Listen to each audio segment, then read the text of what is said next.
ওই জায়গাটা একটু টাচ করি যে বাংলাদেশের শিক্ষা ব্যবস্থাটা কখনই ডিগ্রেডেশনটা হওয়া শুরু করে। যে বাংলাদেশে তো একটা কালচারাল প্রবলেম আছে, তাই না? যে হচ্ছে ও আচ্ছা এটা পইড়া কি হবে?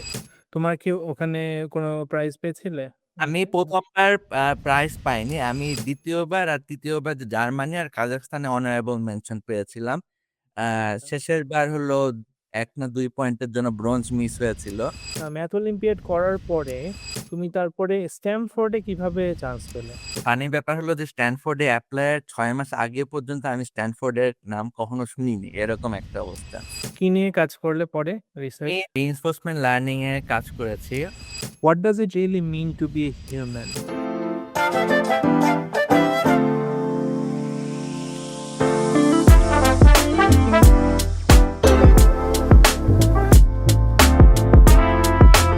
হ্যালো দর্শকরা, আজকে আমাদের পডকাস্টে অতিথি হিসেবে এসেছে ইশফাক। ইশফাকের সাথে অনেকদিন আগে থেকে পরিচয়, আমার ছোট ভাই।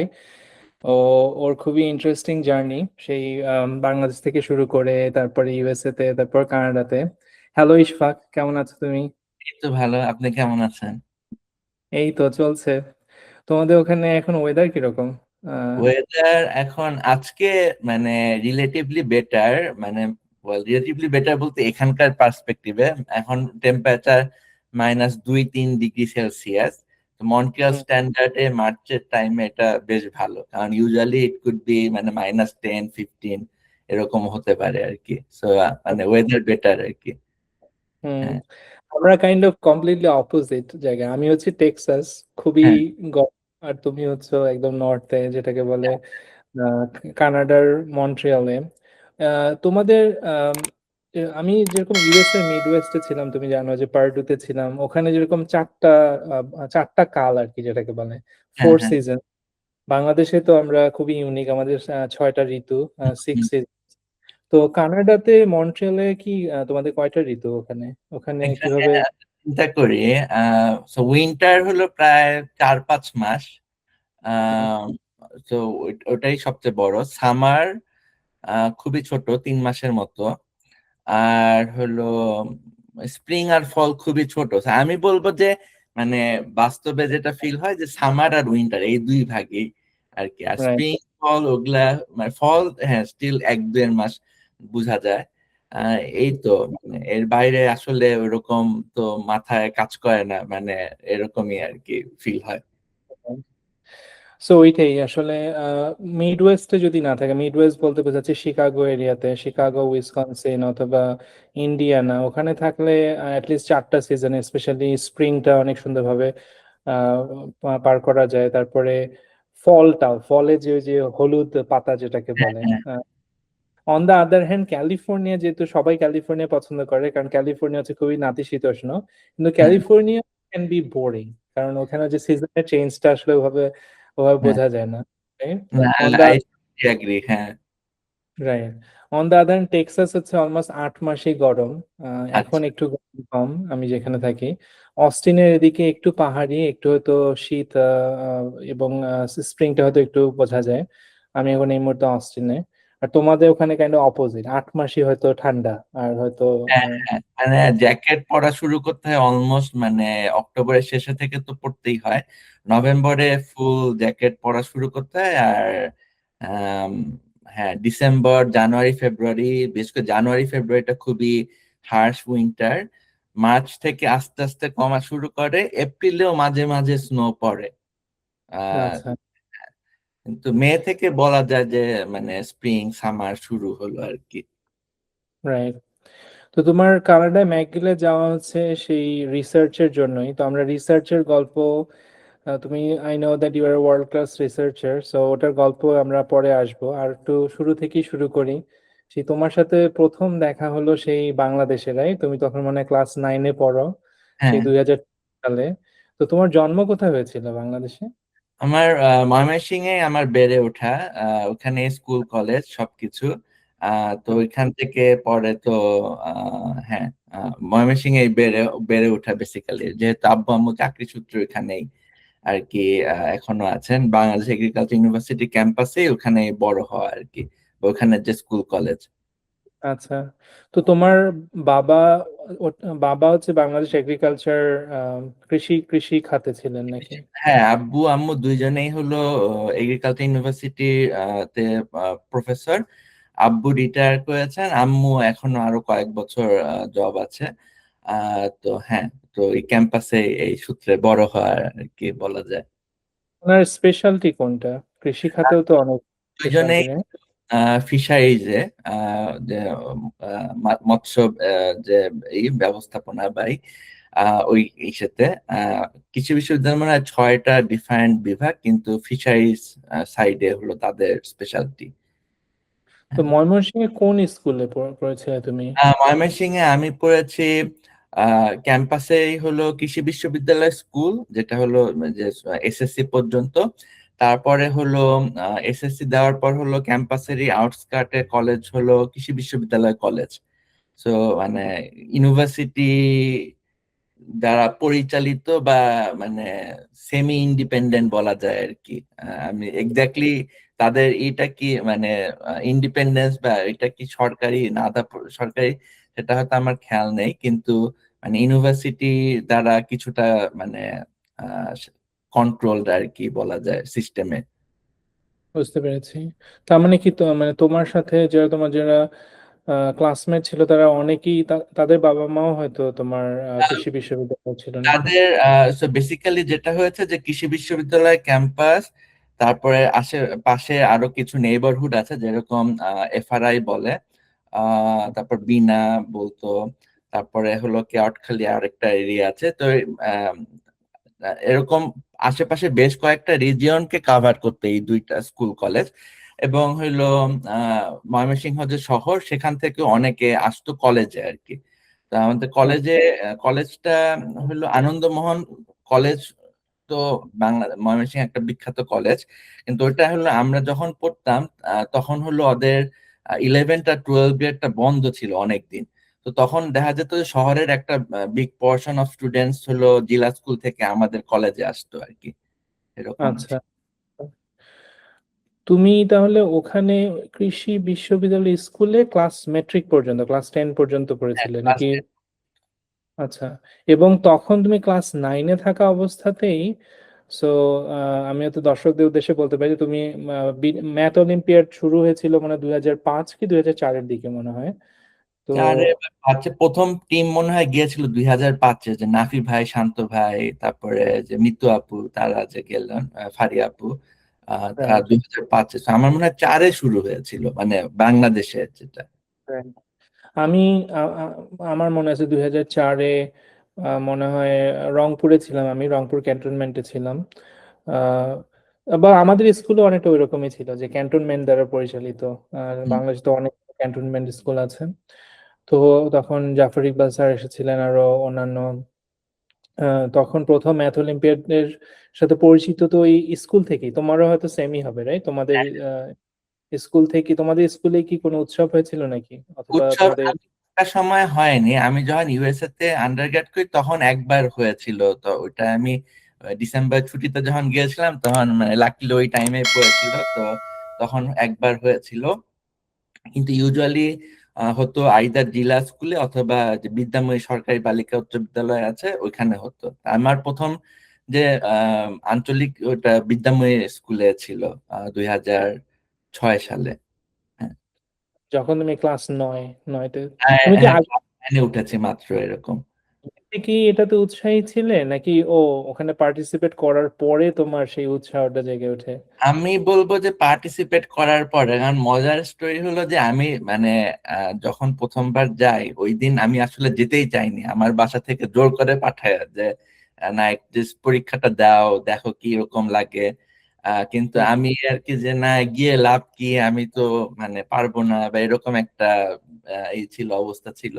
আমাকে অনেকটা জোর করেই পাঠানো হয়। পরে লাকিলি ওই আঞ্চলিকে পুরস্কার পাই। তারপরে আর কি ওই আঞ্চলিকে ওই যে প্রত্যেক সময় অলিম্পিয়াডে তো বুক স্টোর থাকে, ওখান থেকে কিছু বই কিনি, ওগুলা এসে প্র্যাকটিস করি। তারপরে আমার কাছে মনে হয় যে ন্যাশনালে প্রাইজ পাওয়ার পর যখন ক্যাম্পে যাই তখন একটা কমিউনিটি ভাইব যখন আসে, তারপরে মানে জিনিসটা অনেকটা অটো মোডে চলে যায় যে আচ্ছা মানে এখন তো মানে একটা কমিউনিটি আছে, ম্যাথ করা ফান।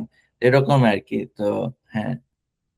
কিন্তু ম্যাথের প্রতি তোমার কি ভালোবাসা সেই ছোটবেলা থেকেই ছিল? আমার কথা বলি যে আমি কিন্তু ম্যাথের প্রতি ভালোবাসা একদমই ছিল না, আমি কাইন্ড অফ ম্যাথ ভয় পাইতাম।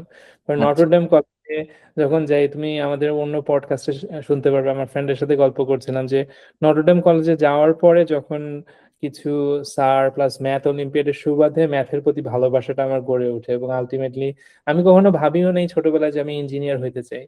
কিন্তু খুবই ইন্টারেস্টিং ওয়েতে ম্যাথের প্রতি ভালোবাসাটা ওই ম্যাথ অলিম্পিয়াড থেকেই গড়ে ওঠে। তোমার গল্পটা কিরকম?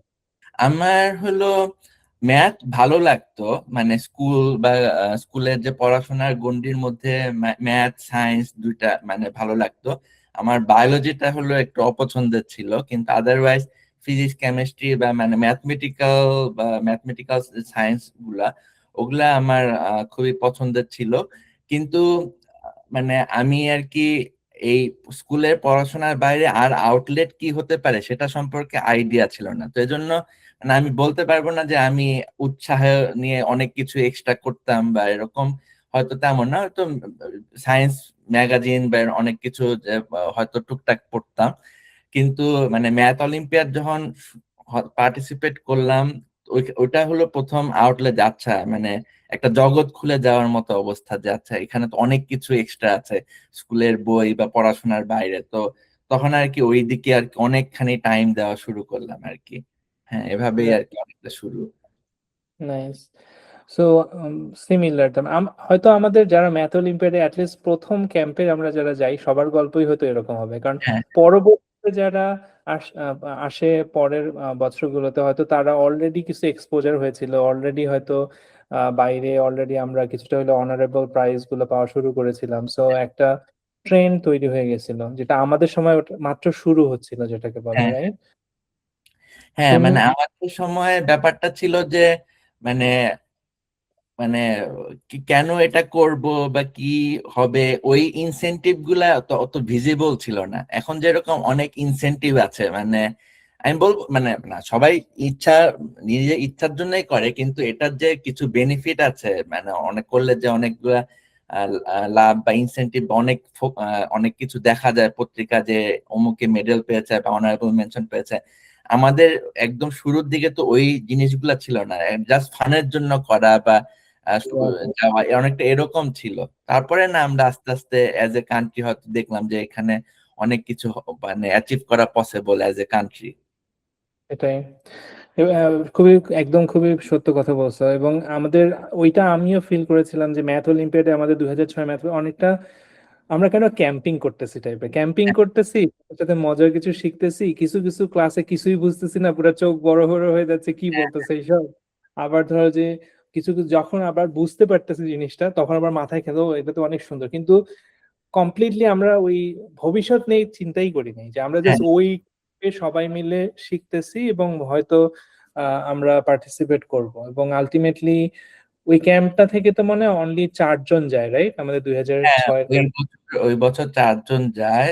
সৌমেন দা গেলেন, তানভীর ভাই গেলেন, তারপরে মিতু আপু আর ফারিয়া আপু।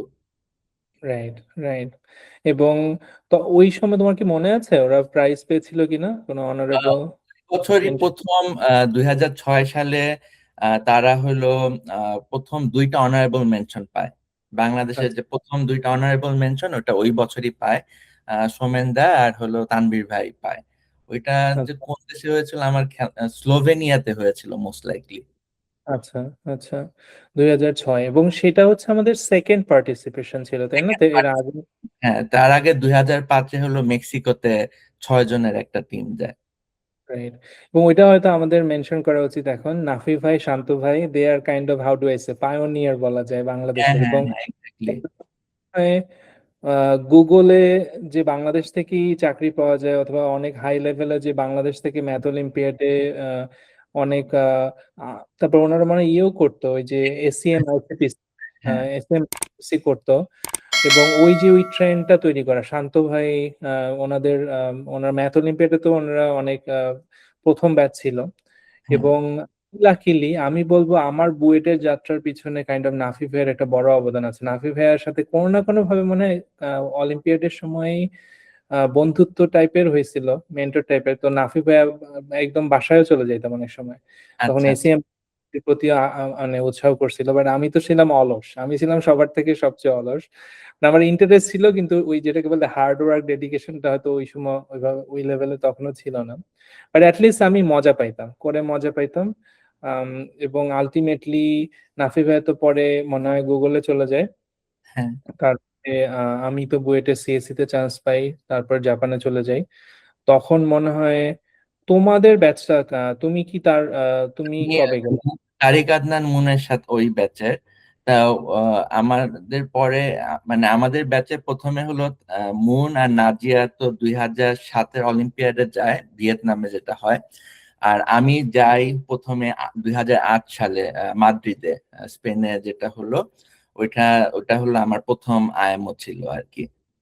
আচ্ছা, তোমার কি ওখানে কোনো প্রাইজ পেয়েছিলে আমি ইয়াতে? প্রথমবার প্রাইজ পাইনি, আমি দ্বিতীয়বার আর তৃতীয়বার জার্মানি আর কাজাখস্তানে অনারেবল মেনশন পেয়েছিলাম। শেষের বার হলো 1 না 2 পয়েন্টের জন্য ব্রোঞ্জ মিস হয়েছিল। But hmm. স্টিল আমি ওইটা হ্যাপি, কারণ হলো আমার হসপিটালাইজ হতে হয়েছিল ফার্স্ট পরীক্ষার পর, ওইটা আমরা পরে আলাপ করতে পারি। মানে আমার আর কি মানে একটু অসুস্থ হয়ে যায়, কিন্তু যাই হোক মানে অনারেবল মেনশন পেয়েছিলাম পরের 2 বছর। আর স্পেনে জিনিসটা বুঝে উঠতে উঠতেই পরীক্ষাটা শেষ হয়ে যায় আর কি, এরকম একটা অবস্থা। আচ্ছা, আস্তে আস্তে যাই তাহলে। তুমি 3বার গিয়েছিলে। হ্যাঁ 2006-এ হচ্ছে প্রথম ম্যাথ ক্যাম্প করি তুমি আমি একসাথে, তখন হ্যাঁ তুমি ক্লাস 9-এ। তাহলে ক্লাস 10, 11, 12 3বার তুমি হ্যাঁ, যাও আর মানে কি। আমি প্রথমবার যখন যাই তখন মাত্র এসএসসি টা শেষ হলো, এরকম সময় যাই। সেটা ছিল হচ্ছে স্পেনের মাদ্রিদে, তাই ট্রেনের তো? মাধ্যমে। হ্যাঁ, এবং এটাতে তোমার সাথে মুন ছিল, তাই না? আমার মুন। সাথে মুন ছিল, নাজিয়া ছিল, আর সামিন রিয়াসাত নাইল।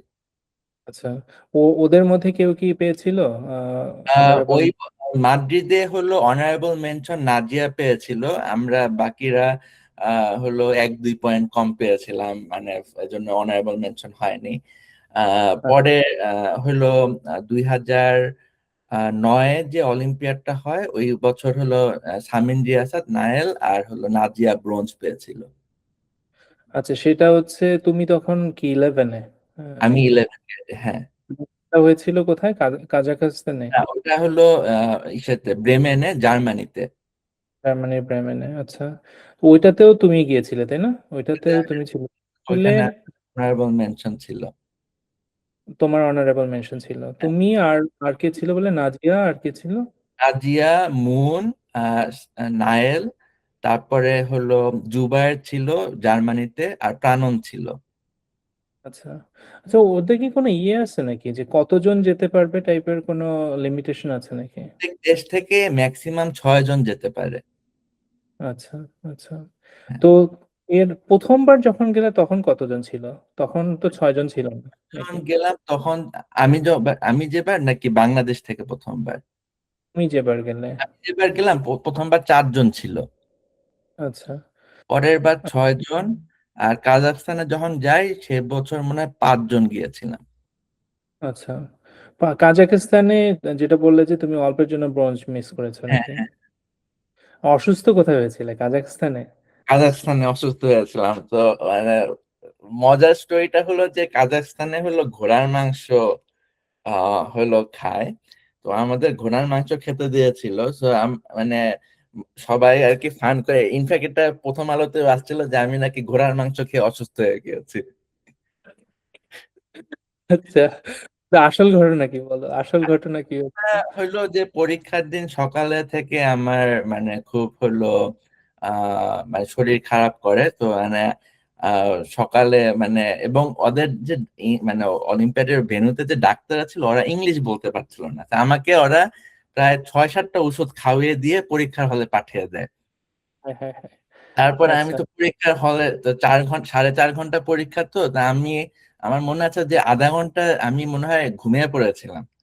তো কোন আচ্ছা, ফাঁকে যে ঘুমিয়ে হঠাৎ করে উঠে দেখে আমার তো আধা ঘন্টা শেষ হয়ে গেল, ওইটা কই গেল এরকম। তারপর প্রথম দিনের পরীক্ষা শেষে আমাকে আলাদা রুমে পাঠিয়ে মানে স্যালাইন দিয়ে রেখেছে, ওইভাবে আচ্ছা। পরের দিন পরীক্ষা দিতে দিয়েছে। তো মানে ওই হিসাবে আমি যে মানে ব্রোঞ্জের কাছাকাছি গিয়েছি তাতেই আমি হ্যাপি। কিন্তু মানে ওটা একটা ইন্টারেস্টিং এক্সপিরিয়েন্স, মানে মানে আমার আহ, মানে আমি আর কি লাইফ মানে বলতে পারবো যে হ্যাঁ আমি অসুস্থ ছিলাম এরকম। এই যাই হোক, তো একটু ফানি, বাট ওই টাইমে তো খুব খারাপ লেগেছে যে হ্যাঁ হ্যাঁ, মানে ওয়াই মি বা এরকম আর কি। Right, right, right. ওই যে বলে না, what doesn't kill you makes you stronger আর কি, যেটাকে বলে যে আমরা তো আসলে সুখের স্মৃতি থেকে দুঃখের স্মৃতিগুলাই মনে রাখি বেশি আসলে, এবং হেল্পস আস টু ফর্ম।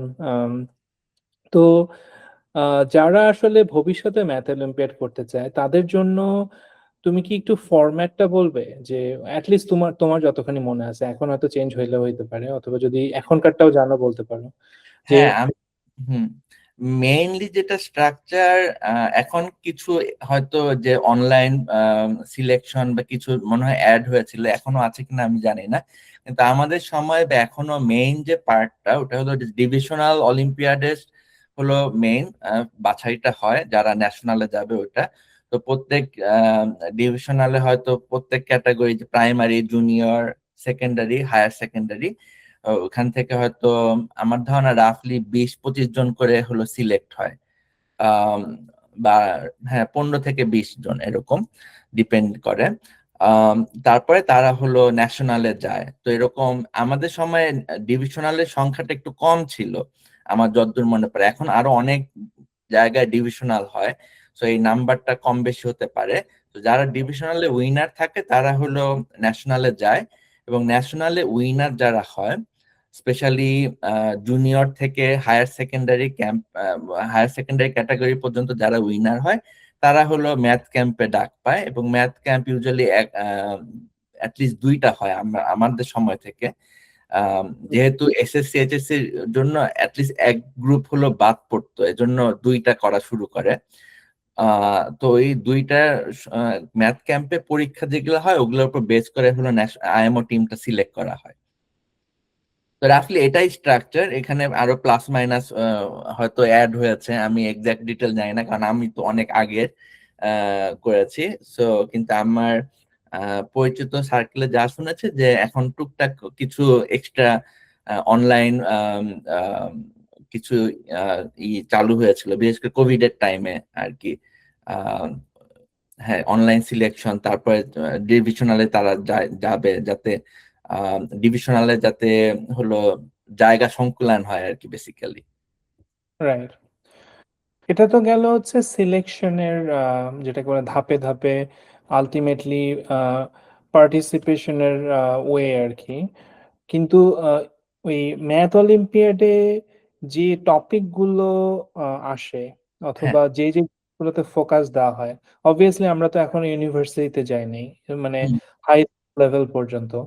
তো ওইটা নিয়ে কিছু বলতে পারো, আরো একটু অ্যাড করতে পারি যে সেটার সাথে তোমার মত অনুসারে, তুমি যেহেতু আইএমও ম্যাথ অলিম্পিয়াড করেছো, তার মানে হয়তো তুমি অন্য দেশের পড়ালেখা, ইন্ডিয়াতে কি টাইপের ম্যাথ পড়ায়, অথবা ধরো এসসিটি তে কি টাইপের ম্যাথ আসে, ওগুলা নিয়ে হয়তো তোমার কিছু আইডিয়া আছে, এবং সাথে সাথে যদি আহ বাংলাদেশের শিক্ষা, যেটা ম্যাথের যেটা শিক্ষা কারিকুলাম, সেটা নিয়ে যদি কোনো কমেন্ট থাকে করতে পারো।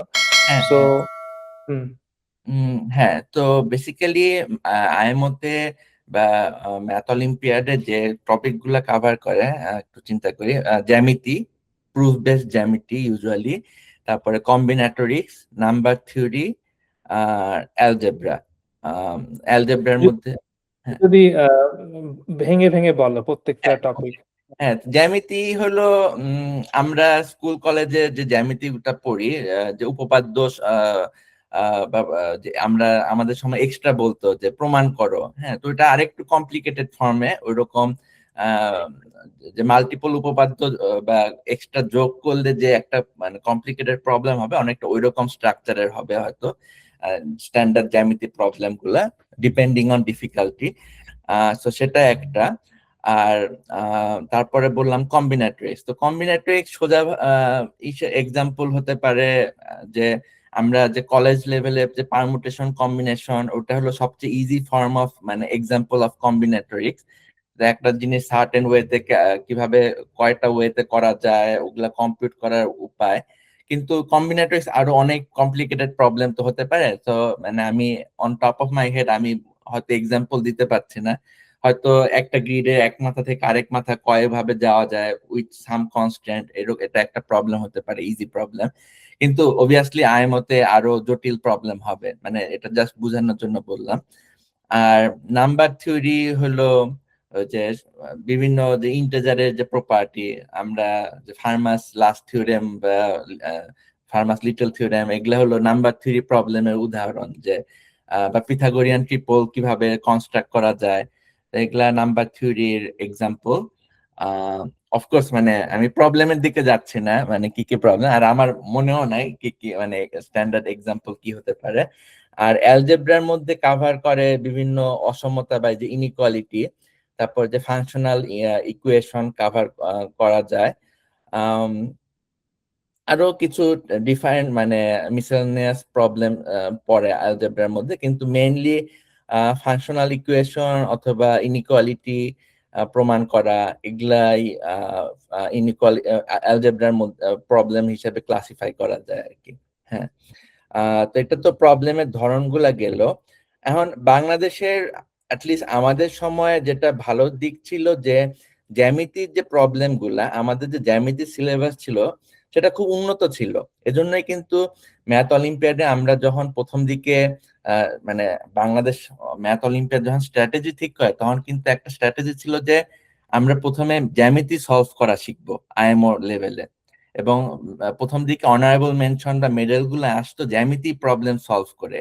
এটার কারণ ছিল যে আমাদের যে স্কুলে যে বিশেষ করে উপপাদ্য সম্পাদ্য বা এক্সট্রা বলতাম আমরা যেগুলা যেসব প্রবলেম গুলাকে, ওগুলার কোয়ালিটি এমন ছিল যে ওখান থেকে আইএমও লেভেলে জাম্প করাটা মাচ ইজিয়ার ছিল কম্পেয়ার টু নাম্বার থিওরি, যেরকম এক্সিস্টই করে না আমাদের কারিকুলামে। কম্বিনেটরিক্সও ওই পারমুটেশন কম্বিনেশন ওই পর্যায়ে থাকে, কিন্তু প্রবলেম সলভিং এর পর্যায়ে নাই। আর হ্যাঁ, সিমিলারলি ইনইকুয়ালিটি বা ওগুলা। তো তো ওই সময়ে হইলো আমাদের জ্যামিতি সিলেবাসটা খুব ভালো ছিল, কিন্তু আমি এখন গিয়ে যেটা দেখেছি আমার মানে ছোট কাজিন বা আত্মীয় স্বজন ওদের বই দেখে যে ওই জ্যামিতি প্রমাণ বেস যে প্রুফ বেস যে জ্যামিতি, ওই জিনিসটা উঠে গিয়েছে বেসিক্যালি। সো সিলেবাসটা অনেক ডাউনগ্রেডেড হয়েছে বাংলা মিডিয়ামে অ্যাটলিস্ট। সো সেটা একটা খারাপ সাইড, ওটা আমরা আরো এক্সপ্যান্ড করতে পারি আলোচনায়। আর এসএটি সাথে আসলে ওইরকম সম্পর্ক নাই। এসএটি মানে আমার কাছে মনে হচ্ছে যে আমাদের সময় যে স্কুল কলেজে যে ম্যাথ সিলেবাস ছিল ওইটা এসএটি কাভার করার জন্য মানে বেশ যথেষ্ট, কারণ আমাদের সময় বাংলা মিডিয়ামে সেটা ফিজিক্স বলি না কেন, কেমিস্ট্রি বলি বা ম্যাথ, আমাদের সিলেবাসটা খুব স্ট্রং ছিল আমি বলবো। তো আমাদের সময় স্যাটের যে সিলেবাস মানে ভিত্তিক যে স্যাট এসএটি হতো, ফিজিক্স কেমিস্ট্রি বা ম্যাথ, ওগুলা কাভার করার জন্য ওই সিলেবাস গুলো বাংলা মিডিয়ামের সিলেবাসটা খুবই স্ট্রং ছিল। আমার ওইরকম কোনো সমস্যা হয়নি। ইন্ডিয়া বা বাংলাদেশ এইসব দেশে ইন্ডিয়া বা ইউএসএ, ইউএসএ তো আবার হাই স্কুল এক এক জায়গায় এক এক রকম, সো মানে ভ্যারিয়েশন অনেক হাই, মানে প্রাইভেট স্কুল গুলাতে অনেক কিছু পড়ায় বা অনেক মানে সফিস্টিকেটেড সিলেবাস আছে, তো এখানে ভ্যারি করে। ইন্ডিয়ার তে আমার পরিচিত জনের সাথে আলাপ করে যেটা মনে হয়েছে যে তাদের এই সিস্টেমটা অনেকটা মানে তাদের যে ন্যাশনাল কারিকুলাম ওটা আমাদের এইচএসসি এসএসসির মতোই সিমিলার। রিগোরাসনেস হয়তো কম বেশি হতে পারে, যেহেতু ওদের আইআইটি এন্ট্রান্স এক্সামটা খুবই রিগোরাস। সো ওই ওই জন্য হয়তো তারা অনেক কিছু এক্সট্রা পড়াশোনা করে, এরকম আমার ইমপ্রেশন, কিন্তু আমার অত ডিটেল আইডিয়া ইন্ডিয়ার এখনকারটা নিয়ে নেই আসলে। রাইট, বেসিক্যালি ওই যেটা করে ওরা যে তোমার ওই ইউনিভার্সিটিতে যখন আমরা আন্ডারগ্রেড স্পেশালি ইঞ্জিনিয়ারিং এ যারা যাই, আমরা তোমার ফার্স্ট ইয়ার সেকেন্ড ইয়ারেও তো আমরা বেসিক্যালি ম্যাথই পড়ি, লিনিয়ার অলজেব্রা পড়ি, ম্যাট্রিক্স পড়ি। আমরা যেরকম ধরো যে হাই স্কুল লেভেলে ম্যাট্রিক্স এর জ্ঞান আমাদের খুবই কম থাকে, কিন্তু আলটিমেটলি যারা আমরা ইঞ্জিনিয়ারিং এ যাই সবই তো ম্যাট্রিক্স, রাইট? হ্যাঁ, সবই হ্যাঁ, অলজেব্রা, মানে পুরা কম্পিউটারে যে কম্পিউটেশন গুলো হয় সবই তো তোমার ম্যাট্রিক্স দিয়ে হয় ইন সাম ওয়ে। এখন এখন তো এআই আসতেছে, জিপিইউ আসতেছে, হ্যাঁ, সো হ্যাঁ। এগুলাতে everything becomes like linear algebra in some way. তো তারপরে তোমার আরেকটা যেটা যে ডিফারেন্সিয়েশন ইন্টিগ্রেশন, হুম, আমাদের সময় ডিফারেন্সিয়েশন ইন্টিগ্রেশনের বাংলা কারিকুলামে মানে খুব খারাপ ছিল না, বাট অবভিয়াসলি এটা তো আরেকটা লেভেল আছে। আমার যত মনে হয় যে ইন্ডিয়ায় আইআইটি তে মনে হয় ওই আলটিমেটলি ওরা হাই স্কুল থাকা অবস্থাতেই ওই আন্ডারগ্র্যাড লেভেলের ফার্স্ট সেকেন্ড লেভেলের ম্যাথ গুলা হয়তো ওরা শেখা শুরু করে, হুম যেটা তো হুম আমরা বলবো ইভেন বুয়েটেও যারা ঢুকে আমরাও হয়তো তাদের থেকে একটু পিছায় আছে আমি বলবো। আচ্ছা আচ্ছা। কারণ আমাদের হয়তো অত কঠিন পরীক্ষাটা হয় না, পরীক্ষাটা অত কঠিন হয় না আর কি। প্লাস হচ্ছে ওদের যেহেতু ধরো যে হিউজ পপুলেশন এবং আইআইটির পুরো একটা ইয়েই আছে তাই না, নেটওয়ার্কই আছে, তো হুম ওদের কম্পিটিশনটাও অনেক বেশি। এবং আমাদের হয়তো আমাদেরও কম্পিটিশন তো খারাপ বলবো না, বুয়েটে হ্যাঁ ঢোকার কম্পিটিশন এখন হয়তো পরে হয়তো আরো বেড়ে গেছে, হ্যাঁ? রুয়েট, কুয়েট, চুয়েট, হুম যতগুলো ইউনিভার্সিটি আছে। তো আহ সো তোমার তাহলে ওই সময়ে আহ, এই জিনিসটা আমি জানতাম না, যেটা হয়তো কিছুটা জানতাম, ভুলে গিয়েছি যে জ্যামিতিতে যে আমরা ফোকাস বেশি করতাম। হ্যাঁ এবং এবং আমাদের যে একটা স্ট্র্যাটেজি ছিল, কারণ আমি তো 2008-ই জাপানে চলে আসি। জাপান ম্যাথ এডুকেশনও কিন্তু খুবই সিরিয়াস, মানে হ্যাঁ জাপানে পড়ার ওই একটা ভালো একটা এক্সপিরিয়েন্স ছিল। এবং আমি তো আলটিমেটলি ওসাকা ইউনিভার্সিটিতে যাই, তখন ওদের ম্যাথ, স্ট্যাটিস্টিক্স, ডিফারেন্সিয়েশন, ইভেন কম্বিনেটরিক্স, আমি বল তুমি বললে না কম্বিনেটরিক্স, পারমুটেশন, এই জিনিসগুলো তো মানে একদম শেখানোই হয় না বলতে গেলে, একেবারে হ্যাঁ খুবই প্রাইমারি। জাপানে আবার কম্বিনেটোরিয়াল, পারমুটেশন, এই জিনিসগুলা মানে হিউজ লেভেলে ওরা শিখে, আমার এখনো ওই বইগুলো আছে। এবং ওদের কিছু কিছু বই আছে জাপানে যে ছবি আঁকা একাই শেখা, অলমোস্ট যে হচ্ছে এই 10টা বল এরকম, 10টা বল এরকম, এটাতে করলে এরকম হবে। এবং আমি তখন যখন জাপানে পড়তাম, ও এরকম বই বাংলাদেশে নাই কেন, এরকম থাকলে তো সবাই খুব বলে আনন্দ সহকারে ম্যাথ শেখা যেটাকে বলে, হ্যাঁ ওই টাইপের বই। ইভেন ইউএসএ তেও হয়তো নাই, ইউএসএ তে সবাই ওরাইলির বই টই পড়ে মনে হয় অনেকে। হ্যাঁ এনিওয়ে, তো আহ, ওই জায়গাটা একটু টাচ করি যে বাংলাদেশের শিক্ষা ব্যবস্থাটা কবে, তুমি কি জানো? আমি নিজে তো অনেকদিন ফলো করি নাই, এখন হয়তো আস্তে আস্তে আবার ফলো করা শুরু করছি, যে কখন এই ডিগ্রেডেশনটা হওয়া শুরু করে, কোনো আইডিয়া আছে? আমার যতদূর মনে পড়ে, আম, আমি তো আর পুরা ইনডেপথ ফলো করি না, কিন্তু আমার যেটা যতদূর মনে পড়ে, বাংলাদেশের যখন যে সৃজনশীল সিস্টেম শুরু করবে বলেছিল, সেটার উদ্দেশ্যটা মহৎ, কিন্তু বাংলাদেশের যে রিয়ালিটি সেখানে হলো সৃজনশীল ট্রুলি যেটা বোঝায় সেটা ইমপ্লিমেন্ট করা সম্ভব না, মানে ছিল না, মানে ট্রুলি ট্রু সেন্সে। তখন আর কি তারা বই অনেক কাটছাঁট করা শুরু করে, এবং ওই টাইমে ওই কাটছাঁটের প্রসেস হিসেবে এই প্রুফ বেসড যে জ্যামিতি, এগুলো অনেক কিছু হলো কাট করা শুরু হয়, যেরকম আহ, আম, হলো এক্সট্রা, মানে যেহেতু সৃজনশীল প্রশ্ন হতে হবে, মানে বই থেকে কমন পড়বে না এরকম, তাহলে ওই বইয়ের ওই প্রবলেম গুলা হলো একটু ন্যারেটিভের মতো করে যাচ্ছে, আমরা যদি এটা আঁকি তাহলে এটা কিরকম হবে, এরকম ভাবে আস্তে আস্তে হয়তো চেঞ্জ হতে থাকে। এবং ইভেনচুয়ালি এখন এবছর গিয়ে যেটা দেখলাম, আমার আম, যে শ্যালক, হ্যাঁ, মানে আমার ওয়াইফের যে ছোট ভাই, ও ক্লাস 10-এ পড়ে এখন। তো ওর বই দেখে দেখলাম যে মানে আসলে ওইরকম প্রুফ বেসড আমাদের সময় যেরকম ছিল উপপাদ্য, বা এরকম কিছুই নাই আসলে। Right. উপপাদ্য আমরা যে 7, 8, 9, 10 এরকম মনে হয় 30টা মতো উপপাদ্য পড়তাম, প্রুফ শিখতাম, ওই জিনিসগুলা নন এক্সিস্টেন্ট বলতে গেলে। হুম, তো বুঝতে আমার পারছি। কাছে মনে হয় যে, আমি তো এক্স্যাক্টলি তো পুরা ইনডেপথ ফলো করি নাই, কিন্তু আমার কাছে ডিগ্রেডেশনটা মনে হয়েছে যে সৃজনশীল করার প্রচেষ্টা যখন শুরু হয়, তখন জিনিসটা যখন প্রপারলি ইমপ্লিমেন্ট করা যায় নাই, তখন মানে অ্যাজ এন আউটকাম এই ডিগ্রেডেশন গুলা শুরু হয়ে গেছে।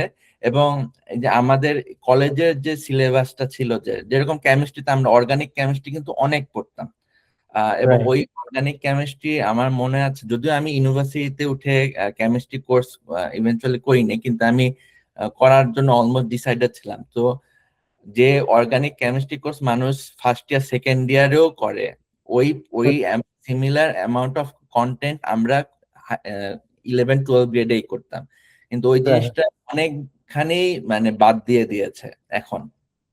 হুম। আমার কাছে মনে হয় যে সিলেবাসটা খুবই উইক হয়ে গিয়েছে আমাদের সময়ের তুলনায়। আম, হ্যাঁ I think that definitely needs to be reverted.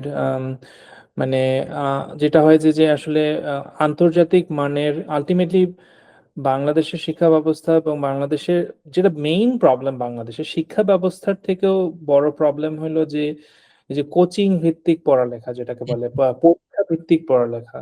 এবং একটা তো প্রবলেম আছেই যে ভালো স্টুডেন্ট যারা, আমরা যারা, তারা আসলে আমরা মানে টিচিং প্রফেশনে আমরা কখনোই যাইতে চাই না। মানে ভালো স্টুডেন্ট, ভালো শিক্ষক পাওয়াটা, ভালো প্রতিষ্ঠানে যদি তুমি না পড়ো তাহলে তুমি ভালো শিক্ষক পাচ্ছ না। হুম তো হুম। বইয়ের ভিতরেও যদি জিনিসগুলো না থাকে তাহলে তো নিজের থেকে শেখার শেখার যে আহ, সুযোগটা, সেটাকেও তুমি সেটা থেকে বঞ্চিত করতে পারো তুমি, তাই না? হ্যাঁ সেটাই। বুঝলাম যে হয়তো 80% স্টুডেন্টই হয়তো অত গভীরে পড়বে না, অত, বাট অ্যাটলিস্ট তো বইয়ে থাকা উচিত। অ্যাটলিস্ট হুম ওই হুম। 20% স্টুডেন্ট তারা হয়তো বই থেকে অ্যাটলিস্ট শিখতে পারবে, অথবা কিছু ভালো শিক্ষক হয়তো যাদের উৎসাহ আছে, তারা হয়তো সেখান থেকে শিখতে পারবে। মানে যেটাকে বলে যে বাংলাদেশের রমানুজনের মতো যদি হ্যাঁ কারো জন্ম, তো কিভাবে হবে যদি আমাদের সেই কোডটাই যদি তৈরি না হয় আর কি, সেই ছোটবেলা থেকে আর কি। না এবং এক্স্যাক্ট। এবং একটা যেটা যে আমরা যারা বাইরে আসার সুযোগ পেয়েছি, আমরা জানি যে ultimately how important it is about passion. আগেও বললাম যে ম্যাথেও যেটা, যে আমাদের ম্যাথের প্রতি যে ভালোবাসাটা, প্যাশনটা, যে বাংলাদেশে তো একটা কালচারাল প্রবলেম আছে, তাই না? যে হচ্ছে ও আচ্ছা এটা পইরা কি হবে, তাই না? হ্যাঁ তুমি অল ছোটবেলায় তুমি এখন ক্লাস 9-এ পড়ো, তখনই হচ্ছে না সায়েন্সে তোরে পড়তে হবে, সায়েন্সে পড়লে তুই চাকরি পাবি। তখন থেকেই মেন্টালিটিটা একটা, এটাকে বলে পচানো, পচানো একটা মেন্টালিটি, যে না মানে কেউ তো ধরো যে কমার্সে পড়েও অথবা আর্টসে পড়েও সেখানে অনেক ভালো কাজ করতে পারে, অথবা কেউ সায়েন্সে পড়লে তার সেই নিজের স্বতঃস্ফূর্ততা থেকে সেখানে তার যাওয়া উচিত। সেই জিনিসটা আসলে কালচারালি, সোশ্যালি, হয়তো যেটাকে বলা হয়তো ইকোনমিক কারণেই নষ্ট হয়ে। এবং কিছু কিছু প্যারেন্টরা, যারা বাবা মা আমরা আছি, তারা হয়তো যারা একটু বুঝে আর কি, যে আসলে কিভাবে ছেলে মেয়েদেরকে গাইড করতে হয়, তারা হয়তো প্রপারলি গাইড করে। And on top of that, শিক্ষা দীক্ষা যেটা কারিকুলাম, সেটা তো অবশ্যই ঠিক হওয়া উচিত আর কি। হ্যাঁ specially as we are moving forward, এখন যেরকম এআই এর যুগ চলে আসতেছে, এবং মানে একটা নির্দিষ্ট টপিকে পড়ালেখা করে একটা নির্দিষ্ট ডিগ্রি অর্জন করলেই যে চাকরি পাবো, সেই সম্ভাবনাও কিন্তু আস্তে আস্তে নষ্ট হয়ে যাচ্ছে। তার মানে হ্যাঁ উই নিড টু, আমাদের যেখানে আসলে ফোকাস করতে হবে যে কিভাবে ক্রিটিক্যালি মানুষ থিঙ্ক করতে পারে, কিভাবে অ্যাডাপ্ট করতে পারে, কিভাবে যেন মানে কোর প্রিন্সিপাল নলেজ গুলো যেন গেইন করতে পারে। সেটার মধ্যে আসে ম্যাথ, সেটার মধ্যে আসে ফিজিক্স, সেটার মধ্যে আসে কেমিস্ট্রি। সো আমরা যত মানে এআই ড্রিভেন হয়ে যাচ্ছি, যত অটোমেশনের দিকে যাচ্ছি, কোর নলেজ গুলার প্রাধান্য কিন্তু আরো বেশি হওয়া উচিত, তাই না? হ্যাঁ। এক্স্যাক্টলি। তো আমরা তো তুমি ম্যাথ অলিম্পিয়াড করার পরে তুমি তারপরে স্ট্যামফোর্ডে কিভাবে চান্স পেলে ওই তুমি? হ্যাঁ তো স্ট্যানফোর্ডে যেটা হয়েছিল যে ফানি ব্যাপার হলো যে স্ট্যানফোর্ডে অ্যাপ্লাইয়ের 6 মাস আগে পর্যন্ত আমি স্ট্যানফোর্ডের নাম কখনো শুনিনি, এরকম একটা অবস্থা। ইনফ্যাক্ট স্ট্যানফোর্ডের কথা আমি প্রথম শুনেছি যখন আমার ব্যাচে যে নাজিয়া ছিল, ও হলো অ্যাপ্লাই করছিল। তখন আমার মনে আছে যে আমরা যখন বাংলা এইচএসসি পরীক্ষা দিতে যাব ওই দিন সকালে ও মেসেজ দিয়েছে যে হ্যাঁ আমি স্ট্যানফোর্ড আর আরো কিছু জায়গায় আজকে চান্স পেয়েছি। ওইটা হলো আমি Right. প্রথম, আচ্ছা স্ট্যানফোর্ড বলে একটা জায়গা আছে আর কি। আম, তো আমি আসলে এইচএসসি যখন দিব তখনও আসলে প্ল্যান ছিল যে আমি বাংলাদেশে অ্যাডমিশন টেস্ট দিব। আমার মেইন টার্গেট ছিল বুয়েটে পড়ার। তো ওইভাবেই প্ল্যানিং করে আগানো হচ্ছিল।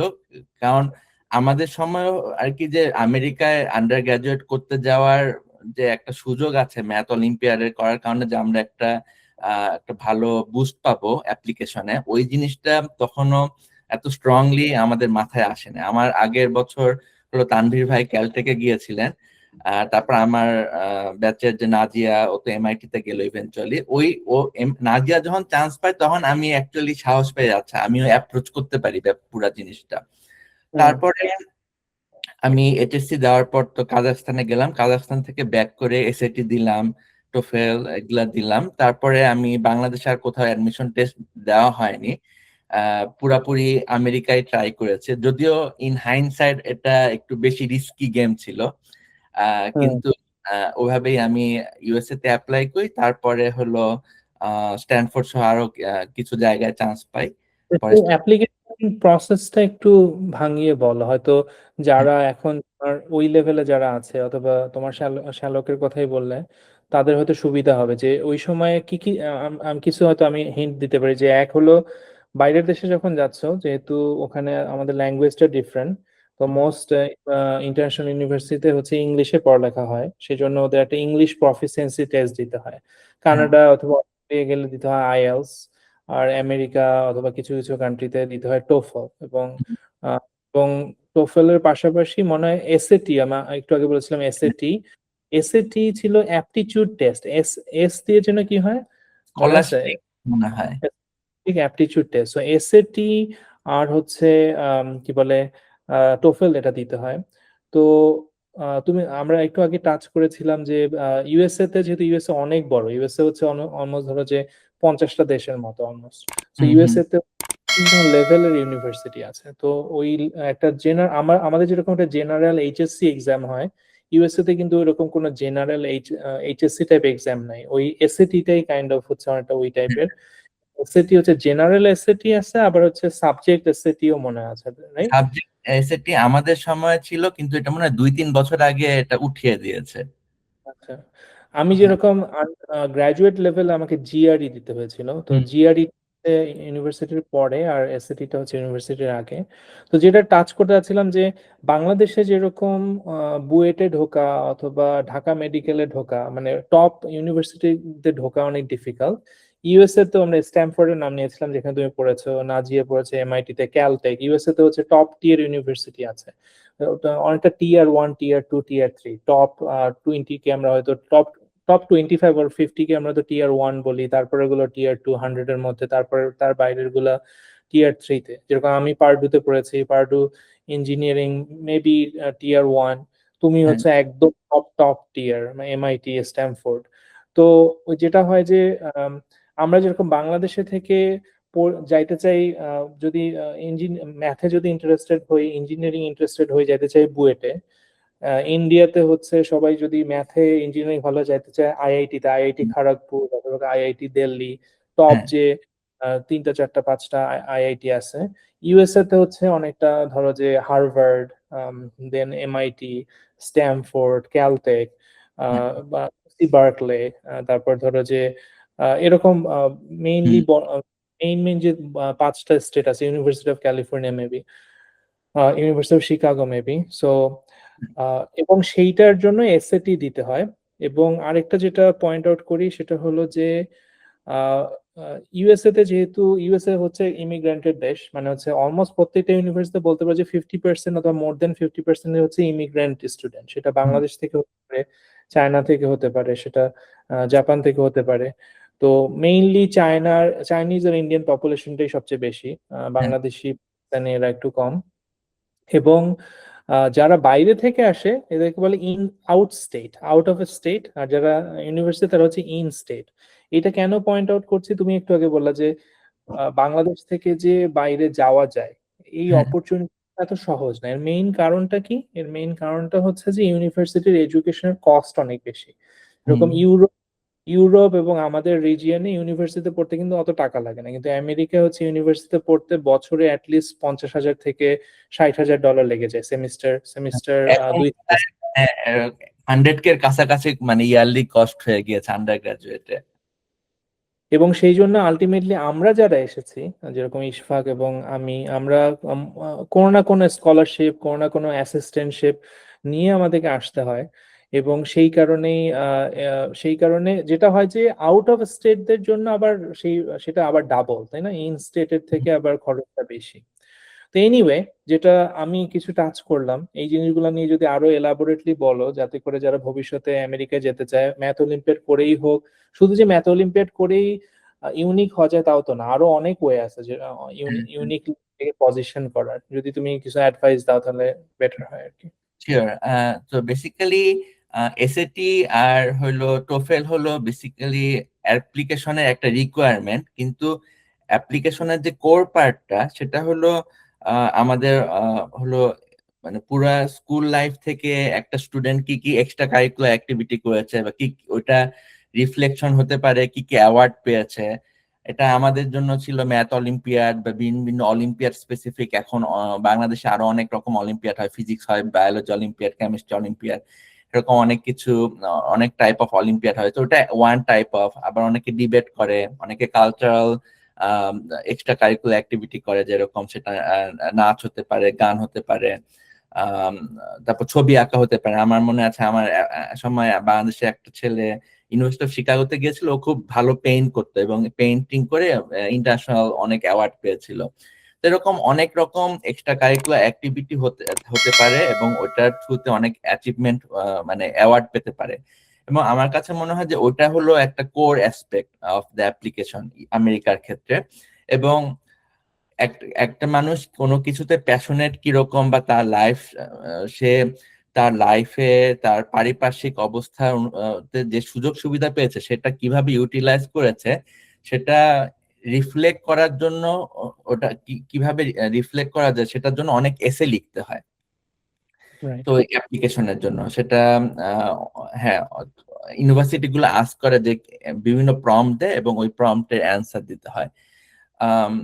সো ওইখানে ওই এসে গুলার উপর বেস করে এবং হলো যে কি কি এক্সট্রা কারিকুলার অ্যাক্টিভিটি করেছে আম, সেগুলোর উপর ভিত্তি করে এবং রিকমেন্ডেশন লেটারের উপর ভিত্তি করে হলো ইউনিভার্সিটি গুলাতে অ্যাডমিশন হয়। আর অফকোর্স মানে স্যাট, টোফেল, এগুলাতে তো স্কোর ভালো হওয়া জরুরি। এবং একটা দেশের যে আহ, আমরা যেরকম বাংলা মিডিয়াম থেকে অ্যাপ্লাই করেছি, তো বাংলা আমাদের এসএসসি এইচএসসি রেজাল্ট ভালো হওয়া, মানে ওগুলা হলো জরুরি।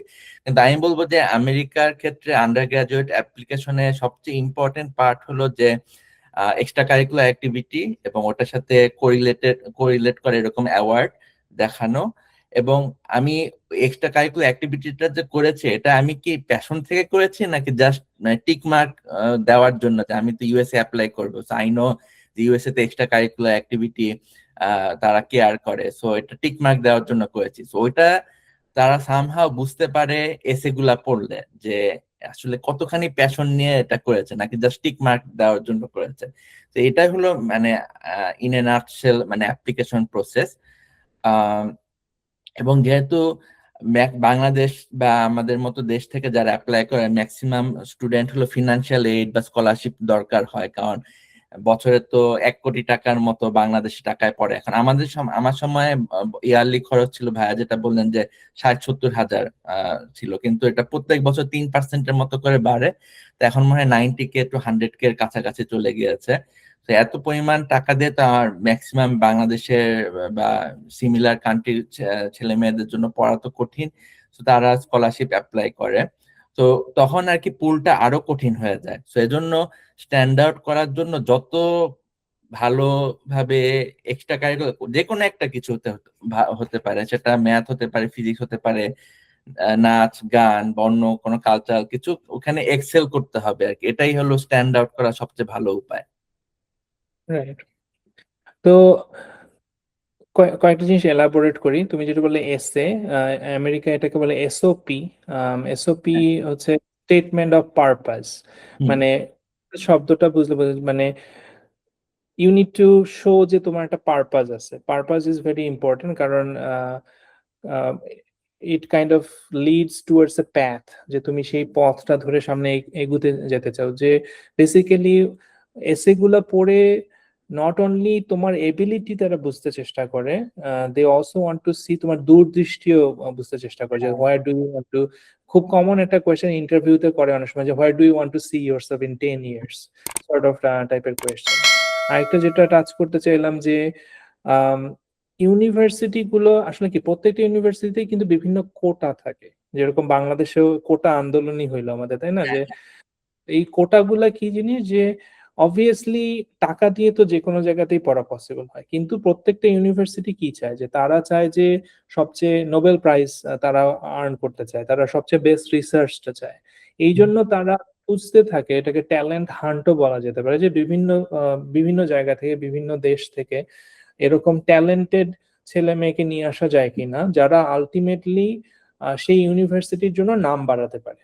তো হুম। সেই জন্য that's I would say their own motive of giving financial aid in some way. Obviously, opportunity create করাও তো সবকিছু তো ফাইন্যান্সিয়াল না, অপরচুনিটি ক্রিয়েট করাও একটা বড় ইম্পর্টেন্স। হ্যাঁ যদিও আনফরচুনেটলি এখনকার যে ট্রাম্প সরকার সেখানে এই জিনিসগুলো আসলে খুবই লজ্জাজনক আর কি, যে I think we kind of like regressed to a very bad place. Educational funding has completely shrunk, visa has শ্রাঙ্ক।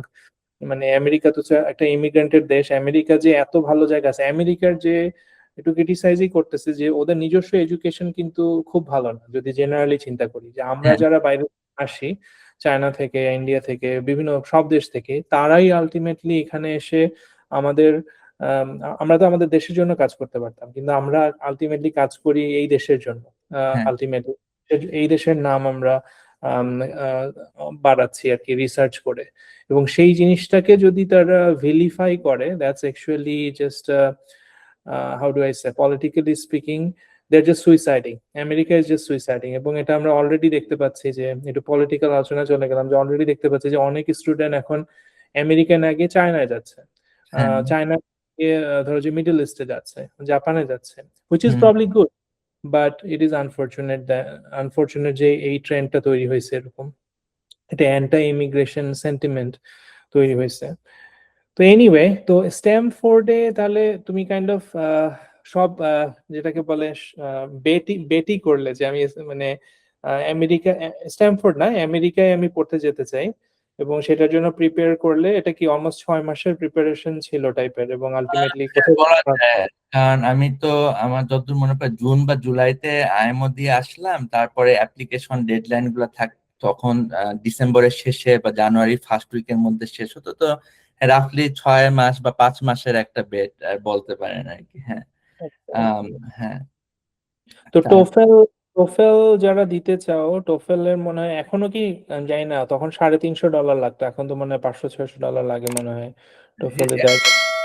এরকমই 350 থেকে 450 মধ্যে হবে হয়তো, আমি এক্সাক্ট নাম্বারটা জানি না, কিন্তু মানে দিজ আর মানে এক্সপেন্সিভ প্রসেস। মানে এটা আসলে বাংলাদেশের মতো দেশে একটা আহ, এই এসএটি দেওয়াই বলি বা টোফেল দেওয়া, এটা আসলে সেটা গ্রাজুয়েট স্কুলের জন্যই বলি, আন্ডার গ্রাজুয়েটের জন্য বলি, মানে non trivial amount of money আর কি। রাইট, মানে অলমোস্ট ধরো যে অবভিয়াসলি সবার বাবা মা তো, ম্যাক্সিমামের অলমোস্ট তোমার বাবার 1 মাসের স্যালারি টাইপ হ্যাঁ অবস্থা আর হ্যাঁ কি, হ্যাঁ সেটাই। তারপর অনেক বছর পরে। এবং সেটাও তো গ্যারান্টিড না, এটা যে মানে এটা তো জাস্ট তুমি পরীক্ষা দিলেই যে ভালো নাম্বার তুলতে পারবে সেটার কোনো গ্যারান্টি নাই, ভালো নাম্বার তুলতে পারলেও যে তুমি আদৌ কোথাও যেতে পারবে কিনা সেটারও কোনো গ্যারান্টি নাই। তো ইটস ইউ রিয়েলি, তোমার ফ্যামিলির সাপোর্ট প্রয়োজন, তোমার বাবা মার আসলে বিশ্বাস করতে হবে, তোমার বিশ্বাস করতে হবে, তোমাকে তোমার বাবা মাকে বিশ্বাস করাইতে হবে যে তুমি হুম পারবা। ইটস এ চ্যালেঞ্জ যারা আমরা মানে এরকম একটা ডেভেলপিং কান্ট্রি থেকে যারা আসি, এবং সেই, বাট ইম্পসিবল অবশ্যই না, যেরকম হ্যাঁ আমরা, তুমি আমি হচ্ছে এক্সাম্পল, এবং সেটাই আমরা, সেটা নিরুৎসাহিত করার জন্য না, উৎসাহ দেওয়ার জন্যই বলছি যে এত কিছুর পরেও ইটস ওর্থ ইট। এবং হ্যাঁ। সেই জার্নিটা, এবং তারপরে তুমি কোথায় কোথায় চান্স পেলে আমি এইসব? চান্স পেয়েছি স্ট্যানফোর্ডে, তারপর ইয়েল ইউনিভার্সিটি, তারপর ইউনিভার্সিটি অফ শিকাগো, আর ভ্যান্ডারবিল্টে পেয়েছি ইউএস এর মধ্যে। আমি ব্যাকআপ হিসেবে কানাডাও অ্যাপ্লাই করেছিলাম। কানাডাতে আমি university of Toronto, Waterloo university তে চান্স পেয়েছিলাম। আচ্ছা, ব্রিটিশ কলাম্বিয়া আমার মনে নাই অ্যাপ্লাই করেছিলাম কিনা, কিন্তু ওয়াটারলু আর Toronto, university of Toronto chance পেয়েছিলাম।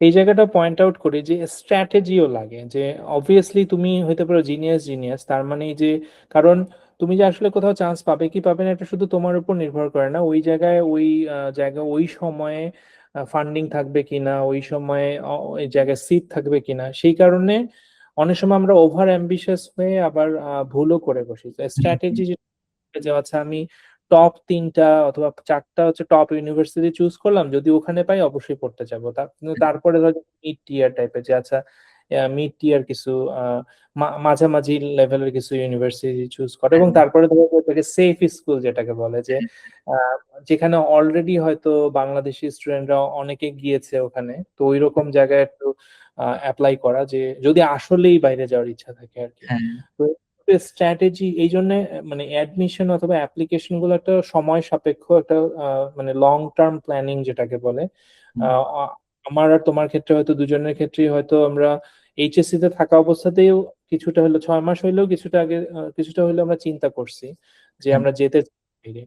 এবং সত্যি কথা বলতে মানে আমারও তো ছোট ভাই আছে, সবারই যে সেই বাইরে যাওয়ার যে আগ্রহটা সেটা যে সবার থাকতে হবে এটাও না। বাংলাদেশে বুয়েটে যদি পড়তে পারো সেটাও অনেক বেটার। কারণ আমার যারা ফ্রেন্ডরা তারা অনেকেই, অথবা তোমার ফ্রেন্ডরা অনেকে বুয়েটে পড়ে তারপরে গ্রাজুয়েট লেভেলে আসছে। সো এর মানে মানে মানে আন্ডারগ্রেড লেভেলে যে আসতে হবে এরকমও না। বাংলাদেশ ভালো প্রতিষ্ঠান আছে। সো বাট যাদের ইচ্ছা আছে তারা অবভিয়াসলি তুমি যেটা বললে যে আরেকটা যেটা পয়েন্ট আউট করতে চাই, তুমি যেটা বললে যে এক্সট্রা কারিকুলার অ্যাক্টিভিটিটা আসলে ফ্যাক্টর না, ব্যাপারটা হচ্ছে যে নিজেকে কিভাবে ইউনিক বানানো যায়, কিভাবে রেয়ার বানানো যায়। এটা সেটা তুমি ছবি এঁকেও রেয়ার হইতে পারো, আবার তুমি নিচেও রেয়ার হইতে পারো। মানে একটা জিনিসে নিজেকে রেয়ার বানানো, ইউনিক বানানো, যাতে করে তুমি you can feel proud of yourself যে এইটাতে I am one of the best. আমার এরকম যদি তোমরা কেউ কিছু করতে পারো, then it basically you are separating yourself from others, মানে অন্যের থেকে নিজেকে আলাদা করতে পারছো বলে, এবং সেটা তুমি সেই সেটা আলটিমেটলি রিকগনিশন পাবে তুমি সেটার জন্য, এবং ইউনিভার্সিটি গুলো তোমাকে আলটিমেটলি চুজ করবে। তো তুমি তারপরে স্ট্যামফোর্ড চুজ করলে, তারপরে স্ট্যামফোর্ডে চলে আসলে। সেই কোন সালে আসলে যেন স্ট্যামফোর্ডে? 11 সেপ্টেম্বরে এসেছে, 2011 সেপ্টেম্বর। তো বলো এখন স্ট্যামফোর্ডে তোমার অভিজ্ঞতা কিরকম প্রথম আসলে? হ্যাঁ, আসলে অভিজ্ঞতা তো অনেক ফ্যাসেট আছে অভিজ্ঞতার, কিন্তু প্রথমে এসে তো খুবই একটা শকিং একটা কারণ হলো এত মানে স্ট্যানফোর্ড ক্যাম্পাসটা সুন্দর, মানে অনেক বিশাল। তো ওটার একটা বিশালতার একটা ইম্প্যাক্ট আছে, এবং হলো এত দেশের মানুষ বা সবকিছু মিলিয়ে মানে মানে একটা অন্যরকম অনুভূতি। হ্যাঁ, তো শুরুর দিকে আর কি জিনিসগুলা মানিয়ে নিতে একটু ভেবাচাকা খাওয়া, যেটাকে বলে বাংলা ভাষায়, তো ওরকম একটা অবস্থা হয়েছিল। আম, কিন্তু মানে আমি বলবো যে আমি খুবই grateful, not only for academic experience স্ট্যানফোর্ডের, একাডেমিকের বাইরেও যে নন একাডেমিক এক্সপিরিয়েন্স গুলো আছে, মানে পার্সপেক্টিভ চেঞ্জ করা বা গ্রো, মানে as a human being growth, একটা মাইন্ডসেট ক্রিয়েট করা, ওগুলার জন্য আমার কাছে মনে হয় যে মানে স্ট্যানফোর্ডে বা এটা জাস্ট নট স্ট্যানফোর্ড স্পেসিফিক, এটা হলো ইউএস এর আন্ডার গ্রাজুয়েট বা ইউএস এ ইনফ্যাক্ট গ্রাজুয়েট প্রোগ্রামে আমরা মানে বিদেশে আসলে যে অনেকে আমরা অপরচুনিটি গুলা মানে নিতে পারি, অনেকে আবার অনেকে আনফরচুনেটলি নিতে পারে না। কিন্তু আমার কাছে মনে হয়েছে যে ওই রিসোর্স গুলা বা ওই এক্সপোজার গুলা আমাকে মানে আমি আজকে যা হতে পেরেছি as a human being, not just academically, so ওইটার জন্য আমাকে আর কি অনেক হেল্প করেছে। তো আমার কাছে মনে হয় যে ওইটাই আমার কাছে মোর ভ্যালুয়েবল।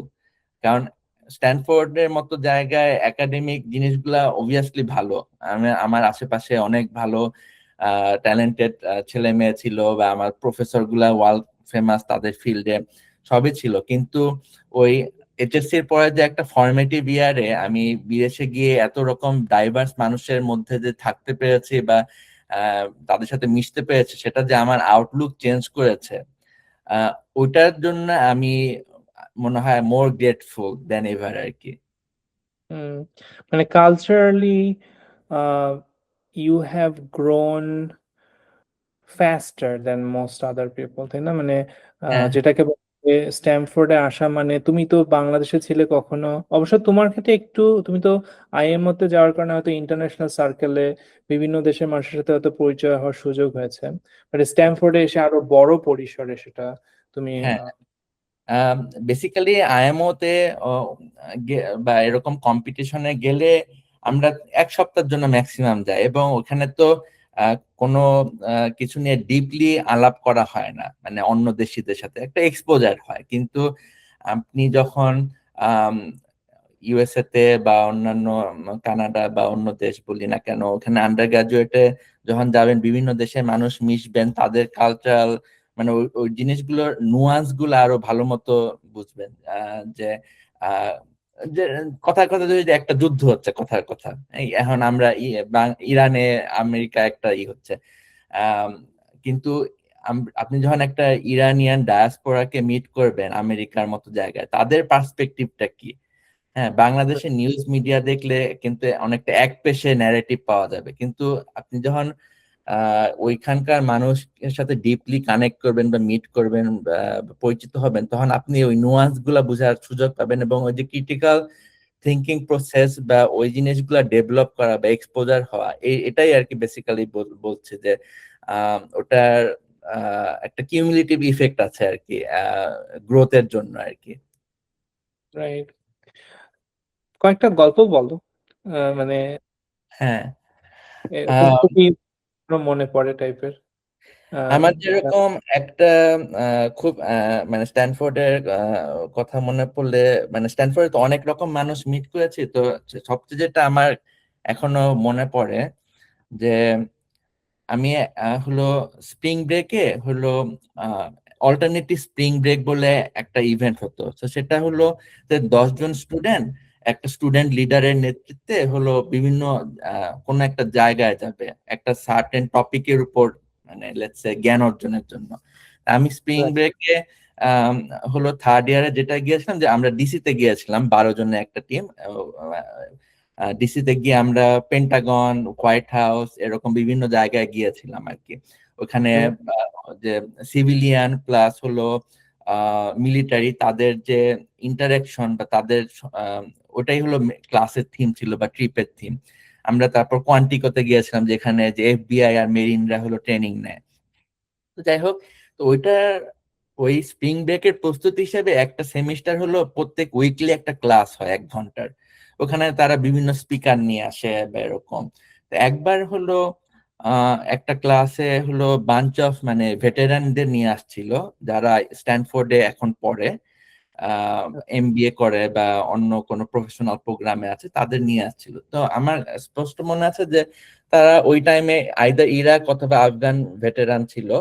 তো একজনের হলো যে 4টা লিম্ব, মানে হাত পায়ের, তো মানুষের 4টা লিম্ব, তার 3টা লিম্ব নাই, কোন একটা মানে বোমাতে তার 3টা লিম্ব উড়ে গিয়েছে আর কি। এবং ওই 3টা লিম্ব তারা আর্টিফিশিয়াল মানে হ্যান্ড অথবা লেগ বানিয়েছে। তো সে তার এক্সপিরিয়েন্স বলছে। এখন বাংলাদেশের মতো দেশ হলে কি হতো, এরকম যদি মানুষের একটা হাত চলে গেলেই সে বলবে যে আমার তো লাইফ শেষ, বা এরকম একটা পারসেপশন বা মানে কালচারাল যে মাইন্ডসেট।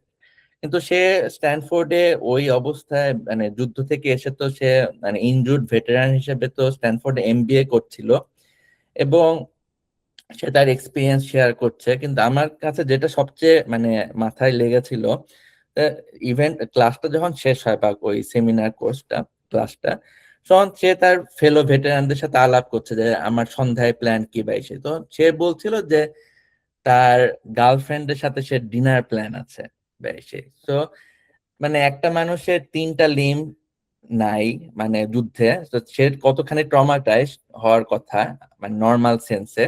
কিন্তু সে যে একটা normal, as much normal as possible life lead করার চেষ্টা করছে, এটা যে একটা আহ মানে দেখার মতো বিষয়, যে সে তার লাইফ শেয়ার করছে এক্সপিরিয়েন্স, তারপর সে ডেটিং এ যাচ্ছে, ডিনার প্ল্যান আছে তার, সে এমবিএ করছে স্ট্যানফোর্ডের জিএসবি তে বা স্ট্যানফোর্ডের যে বিজনেস স্কুলে। তো এটা দেখে মানে এই জিনিসটা আমাকে খুব মানে হিট করেছিল, বলতে in a sense, in a positive way, যে মানে মানুষ মানে ইচ্ছা থাকলে কত কি না করতে পারে।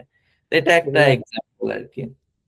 হুম, বুঝতে পেরেছি। মানে এখানে দুইটা জিনিস, এক হলো যে একটা তো ইনার স্পিরিট যেটা বলি, বিইং এ হিউম্যান, একটা জিনিস যেটা হয়তো আসলে আমরা বয়স হলে বুঝতে পারি, অথবা হয়তো অনেকে আগে থেকে বুঝতে পারে যে what does it really mean to be a human.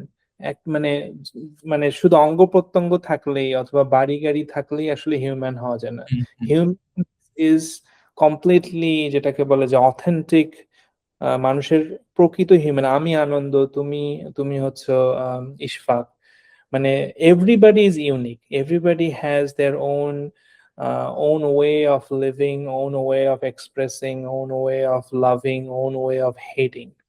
এবং সেইটাকে যারা এমবডি করতে পারে, যেটা তুমি example, that person has embodied his own suffering, his own experience hmm, to be best version of himself.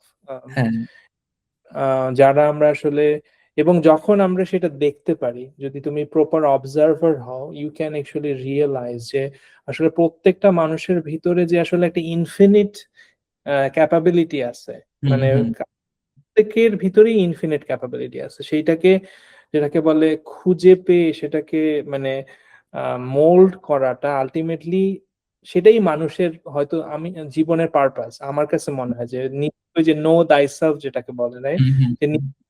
নিজের এবিলিটিকে এক্সপ্যান্ড করে আম, জীবনের পারপাস, নিজের পারপাস অনুসারে আগে এগিয়ে যাওয়া, সেটাই হয়তো আলটিমেটলি জীবনের পারপাস। এটা তো গেল ইন্সপায়ারিং স্টোরি। একটা কি কোনো হার্ডশিপের কথা বলতে পারো? দেয়ার ওয়াজ এনি পয়েন্ট হোয়ার মানে আসলে মনে দেশেই চলে যায়, আর ভালো লাগতেছে না এখানে, অথবা I am almost dying but then you recovered, because those moments are also very important, right? হ্যাঁ হ্যাঁ হ্যাঁ আমার এরকম হ্যাঁ অফকোর্স ছিল। যেটা হলো এটা আমার মনে হয় ইউএসএ তে অ্যাটলিস্ট অ্যাড্রেস করা হয়, কিন্তু মানে বাংলাদেশে হয়তো জিনিসটা অ্যাড্রেস করা হয় না, যে মেন্টাল হেলথ ইস্যু। তো রাইট, বিশেষ করে আমরা যারা বাইরে নিজের দেশ ছেড়ে বিদেশে যাই, তো এরকম এত কালচারাল শক বা একাডেমিক প্রেশার সবকিছুর মধ্যে মেন্টাল হেলথ একটা বিশাল চ্যালেঞ্জের এই সিচুয়েশন থাকে, এবং এটা আনঅ্যাড্রেস থাকলে তো আরো খারাপ অবস্থা হওয়া পসিবল। তো রাইট, তা আমার আর কি আম, এই মেন্টাল হেলথ চ্যালেঞ্জ কিছু ছিল। মানে এটা যেহেতু আমার ডিপ্রেশন বা এরকম চ্যালেঞ্জ কিছু ফেস করতে হয়েছে, এবং যেহেতু আমার এটা নিয়ে কোনো আইডিয়া ছিল না, তো এটা অ্যাড্রেস করতেও টাইম লেগেছে। যে আমি যে যদিও রিসোর্স আছে, যে সাইকিয়াট্রিস্ট, থেরাপিস্ট সবকিছু এগুলা যে আমি অ্যাভেল করব, এই জিনিসগুলা বুঝে ওঠার আগেই আসলে জিনিসটা অনেকখানি এগিয়ে গিয়েছিল। তো এরকম মানে হার্ডশিপ গিয়েছে, এবং যখন আমি বুঝেছি যে হ্যাঁ সামথিং ইজ রং, সেটা আমি রিসোর্স নিয়েছি with the help of my friends. তারা আমাকে মানে বলেছে যে এরকম তো আমাদের স্ট্যানফোর্ডে ক্যাপস বলে ওটাকে, যে থেরাপিস্ট বা সাইকিয়াট্রিস্ট দেখানো, তো এরকম ওই ডিপ্রেশন অ্যাড্রেস করা হয়েছে এবং ট্রিটমেন্ট নেওয়া হয়েছে। কিন্তু ওইটা হলো আমার আমার কাছে মনে হয় যে স্ট্যানফোর্ডে বা বিদেশে আসার পর আমার যে সবচেয়ে বড় হার্ডেল ছিল তার একটা হলো যে প্রপারলি মানে মেন্টাল হেলথ ওয়েল বিইং এটাকে অ্যাড্রেস করা এবং এটাকে মানে ভালো অবস্থায় রাখা। সো এটা হলো একটা বেশ ডিফিকাল্ট চ্যালেঞ্জিং পিরিয়ড গিয়েছিল আমার একটা সার্টেন টাইমে, ফর ভেরিয়াস রিজন। তো হ্যাঁ এটা একটা চ্যালেঞ্জ। আর এমনি তো day to day academic challenge ওটা তো সব জায়গায় আছে, সো আই ডোন্ট নো মানে এটা কিন্তু আমার কাছে মনে হয় যে মানে ইফ দেয়ার ইজ এনিওয়ান মানে হু ওয়ান্টস টু মানে গেট সাম টেক অ্যাওয়ে, যে আমরা বাংলাদেশে বা অনেক দেশে যে হ্যাঁ মন মানে তোমার তো কিসের অভাব, হ্যাঁ তুমি তোমার মন মন খারাপ কেন, বা এটা কি মানে এটা লাক্সারি, এরকম একটা কমেন্ট করে বসি আর কি। কিন্তু মানে ইটস রিয়েল থিং। এটা মানে ফিজিক্যাল হেলথ যেরকম ইম্পর্টেন্ট, মেন্টাল হেলথ তো মানে একইভাবে ইম্পর্টেন্ট, এবং এটা পুরা মানে হিউম্যান বডির কেমিস্ট্রি দ্বারা নিয়ন্ত্রিত। সো আমি মানে যদি কেউ কোনো কিছুতে স্ট্রাগল করো ইমোশনালি মেন্টালি, মানে সিক আউট হেল্প, এবং there is a way out on this, মানে দিস এটাই আর কি। Just a quick question, then I will elaborate something on this. So এটা কি তোমার আম, এই বিদেশে একা থাকার পিছনে, নাকি ধরো যে কিছু তো লাইফ চ্যালেঞ্জ আছে, যেরকম আমাদের নিজেদেরকে রান্না করতে হয়, অনেক কিছু ম্যানেজ করতে হয় বাইরে, যেরকম দেশে কাজের বুয়া থাকে, এখানে তো ধরো যে সেরকমও থাকে না, এবং অনেক ছোট জায়গায় থাকতে হয় আমাদের, যেহেতু টাকার স্বল্পতা আছে। তারপর চাইলেও তো আম, আস্তে আস্তে হয়তো জিনিসগুলো ইমপ্রুভ করে অ্যাজ উই মুভ ফরওয়ার্ড। হ্যাঁ তোমার ক্ষেত্রে কি মানে বাইরের বাইরের একাকী জীবন এটাই ছিল, নাকি ওভারঅল ধরো যে অন্য জিনিসও ছিল? আমার কাছে মনে হয় যে জিনিসটা অনেকটা ওভারঅল মানে একাকী জীবন হলো ওখানে তো মানে ফ্রেন্ড সার্কেল বা ওগুলা তো মানে বেসিক্যালি আমরা বাংলাদেশে friend circle one kind of friend circle. আমরা যেরকম আমি যারা আমার ফ্রেন্ডরা বাংলাদেশ থেকে আন্ডার গ্রাজুয়েট করে এসেছে, তাদের হলো একটা কোহোর্ট আছে যে হ্যাঁ আমি বুয়েট সিএসসি অমুক ব্যাচের, হ্যাঁ আমার ফ্রেন্ড সার্কেল এরকম। তারপর একটা ইউনিভার্সিটি মানে অটোমেটিক কানেকশন, যাচ্ছে আমি বুয়েটের অমুক ব্যাচ, অন্য রাইট, ডিপার্টমেন্ট হতে পারে, কিন্তু মানে ওই একটা ফ্রেন্ডশিপ ডাইনামিকটা ডিফারেন্ট। কিন্তু রাইট, ইউএসএ তে আমি জানি না অন্য দেশে কিরকম, মানে কোর্স গুলা যে যার মতো নিচ্ছে, ডর্ম ভিত্তিক ফ্রেন্ড গ্রুপ, সো ডাইনামিকটা ডিফারেন্ট। সো আমি হঠাৎ করে গিয়ে যখন একটা সার্টেন সিস্টেমে নিজেকে মোল্ড করার চেষ্টা করব, সেটা অটোমেটিক মানে যদিও ওটা মানে ওটার পজিটিভ নেগেটিভ কিছু না, কিন্তু আমাকে তো নিজেকে মোল্ড করতে হচ্ছে, এবং ওটা ইটসেলফ একটা কাজ বা একটা স্ট্রেসর। হ্যাঁ, তো রাইট, যখন একটা মানুষ বিভিন্ন রকম এত কিছুতে হলো অ্যাডজাস্ট করার থাকে, তো এটা মানে ছোট ছোট স্ট্রেসর অ্যাড হয়ে হয়ে এটা একটা লং টার্ম হলে মানে ক্রনিক স্ট্রেসের মতো সিচুয়েশন হতে পারে। তখন আমার রাইট। মনে হয় যে অটোমেটিক হলো ডিপ্রেশন, এংজাইটি এরকম অনেক কিছু হওয়াটা মানে ইজিয়ার আর কি। তো আমার ক্ষেত্রে মনে হয় যে ওরকমই কিছু একটা হয়েছিল, যে আমার এত কিছু ন্যাভিগেট করতে হয়েছিল, যে প্রথম দিকে নতুন academic system, stress, academic pressure তো আছেই, আমি কি পড়াশোনা করতে চাই ওটা ফিগার আউট করা, তারপর সোশ্যাল অ্যাসপেক্ট, ওটা নতুন ডাইনামিক, ওটা হলো নেভিগেট করা। তো সবকিছু মিলিয়ে মানে ওভার টাইম মানে একটা ক্রনিক একটা স্ট্রেসর হিসেবে কাজ করে সবকিছু মিলে। তো ওইটাই একটা ম্যানিফেস্টেশন আর কি। আই থিঙ্ক যেটা এলাবোরেট করতে চাচ্ছিলাম যে আসলে I can totally relate with that, এবং মনে হয় যে যারা বাইরে একা একা থাকছে এবং নতুন জায়গায় নিজেকে অ্যাডাপ্ট করার চেষ্টা করেছে, এবং নতুন পরিবেশে, at the same time financial stress এবং একটা আমাকে সবসময় ভালো করতে হবে, তাই না, যেরকম যে একটা প্রেশার থাকে, ও আমি যদি এই পরীক্ষাটা ভালো না করি আমার স্কলারশিপ চলে যাবে, একটা ভীতি থাকে, একটা ফেইলিয়ার থাকে স্পেশালি। এটা হয়তো আমরা তোমার আমার ক্ষেত্রে হয়তো এটা হইতে পারে যে আমরা সবসময় ভালো স্টুডেন্ট ছিলাম, সবসময় ভালো করছি, but অনেক সময় যেটা হয় যে অনেক সময় আহ, সেটা একটা প্রেশারের মতো হয়ে যায় যে আচ্ছা এটাই কি জীবনের উদ্দেশ্য, জাস্ট একটার পর একটা জাস্ট আমি হ্যাঁ। গোল অ্যাচিভ যাব। এবং আই থিঙ্ক যারা অ্যাচিভার, যারা যারা গোল ওরিয়েন্টেড, তাদের একটা সময় গিয়ে তারা আসলে পারপাস হারায় ফেলে, হুম এবং হুম সেটা হয় যে আসলে this can not be the entirety of life, এবং হুম আলটিমেটলি রিকনসাইল করা, সেটাকে বুঝে ওঠা, জীবনটাকে বুঝে ওঠা সময় লাগে। এবং লাকিলি তুমি আমি আমরা ভালো ইনস্টিটিউশনে ছিলাম, এবং তো আমার ইউনিভার্সিটিতে ক্যাম্পস ছিল, তোমার স্টুডেন্ট হুম, ইউনিভার্সিটিতে ক্যাম্পস ছিল। যেটা হয় যে সাপোর্ট সেন্টার একটা বড় ইম্পর্টেন্ট জিনিস, হ্যাঁ। যেটা আমরা একটু গিক টাইপের পড়ালেখা পছন্দ করি, অনেক সময় আমরা ইমোশনাল সাইডটাকে নেগলেক্ট করি, যে না ওই সময় তো আমি অঙ্ক করতে পারি, এই করতে পারি, ওই করতে পারি, কিন্তু যে ইমোশনাল যে সাইডটা, যে সাপোর্ট সেন্টারটা, মানুষের সাথে কানেকশনের যে ইম্পর্টেন্সটা, সেটা অনেক সময় আমরা ইগনোর করে বসি, এবং হুম আলটিমেট ইট বিকামস ডেট্রিমেন্টাল। আরেকটা যেটা তুমি পয়েন্ট আউট করলে যে বাংলাদেশে আসলে সাইকোলজি, যে আসলে হিউম্যান সাইকোলজি যে একটা ইম্পর্টেন্ট আসপেক্ট, হুম যেটা মানুষের, একটু আগে আমি যেটা, এটা আসলে কানেক্টেড, একটু আগে আমি বললাম যে ইনার স্পিরিট, একটা মানুষ যদি কমপ্লিটলি কনস্ট্যান্টলি গেটস স্ট্রেসড, যেটা বাংলাদেশে হয়, ম্যাক্সিমাম মানুষই হয়তো বাংলাদেশের দেয়ার ওভার স্ট্রেসড, কারণ তারা হুম ঘুম থেকে তারা জানেন না যে আসলে তারা কালকে খাইতে পারবে কিনা বা বাসা ভাড়া দিতে পারবে কিনা, you're constantly on chasing on a day to day life stress. Hmm এবং ডে টু লাইফ স্ট্রেসে যারা কনস্ট্যান্টলি মানুষ থাকে, তাদের পক্ষে আসলে সম্ভব না সেই ইনার স্পিরিটটা, ইনার এবিলিটিটাকে অনুসন্ধান করা, তাই না? হুম তোমার একটা এবিলিটি প্রয়োজন, একটা সাইকোলজিক্যাল সিকিউরিটি প্রয়োজন, যেখানে গেলে তুমি তখন চর্চা করতে পারবে, তোমার মনোবৃত্তির চর্চা করতে পারবে। এবং সেটা আনলাকিলি গরিব দেশে, গরিব সমাজে আমরা অনেক মানুষই হয়তো সেই সুযোগটা পায় না। সেই দিক থেকে হয়তো আমরা কিছুটা হলে, আমরা তো উচ্চ মধ্যবিত্ত ফ্যামিলি থেকে হয়তো কিছুটা হলে হয়তো we are lucky in that sense. এবং বাট এটাও আবার সত্যি যে আসলে প্রত্যেকের জীবনেরই ইউনিক প্রবলেম আছে, ঠিক আছে? একটা গরিব মানুষের জীবনের প্রবলেম আর আমার জীবনের একটা ধনী মানুষের জীবনের প্রবলেম ইজ ডিফারেন্ট, কারণ হুম আলটিমেটলি সব জীবনেই 24 ঘন্টা, সবার জীবনেই সবাইকেই ঘুমাতে হয়, সবাইকেই ঘুম থেকে উঠতে হয়, ultimately everything else is just a veneer, মানে জীবনটা আসলে জীবন যাপন করতে শেখাটাও একটা ইন্টারেস্টিং ব্যাপার। এবং আমার মাঝে মাঝে আমি নিজেই পরশুদিন আগে চিন্তা করছিলাম যে আচ্ছা 37 বছর বয়স হয়ে গেল, আমি কি এখনো জানি কিভাবে জীবন যাপন করতে হয়? আসলে কি আমি এখনো জানি যে আসলে শরীরটাকে কিভাবে ভালো রাখতে হয় অথবা মনটাকে কিভাবে সুস্থ রাখতে হয়? এবং আই থিংক ইটস ইন্টারেস্টিং যে আমরা এত পড়ালেখা করে, কারণ পড়ালেখা অ্যাচিভমেন্ট সবকিছুই তো ধরো যে সর্ট অফ লাইক ও আচ্ছা এটা করলে এটা হবে, কন্ডিশনাল সবকিছু, তাই না? কিন্তু আলটিমেটলি জীবন তো আরো বৃহত্তর, যেটাকে হ্যাঁ, বলে।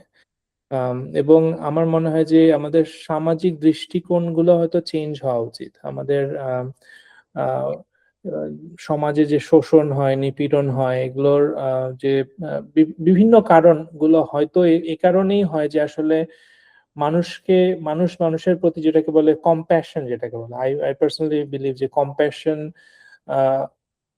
তৈরি করা, অথবা উপলব্ধি করা, সেই জিনিসটা হয়তো আমরা শিখি না, এবং হয়তো আমরা পরিবার থেকেও শিখতে পারি না। এবং সেই কারণেই হয়তো আমরা একটু আগে বলেছিলাম, শুরুতে বলছিলাম যে বাইরের দেশে যাওয়া উচিত, বাইরের পৃথিবীতে যাওয়া উচিত, বিভিন্ন জিনিস দেখলে পরে তখন হয়তো আহ, এই মানুষের দৃষ্টিভঙ্গিগুলো পরিবর্তন হয় অথবা এক্সপ্যান্ড করে আর কি। হ্যাঁ, স্ট্যামফোর্ড থেকে তারপরে তুমি ওই সময় তোমার একাডেমিক লাইফটা কিরকম ছিল ওখানে? কি স্ট্যামফোর্ডের একাডেমিক্স তো খুবই হার্ড, তাই না?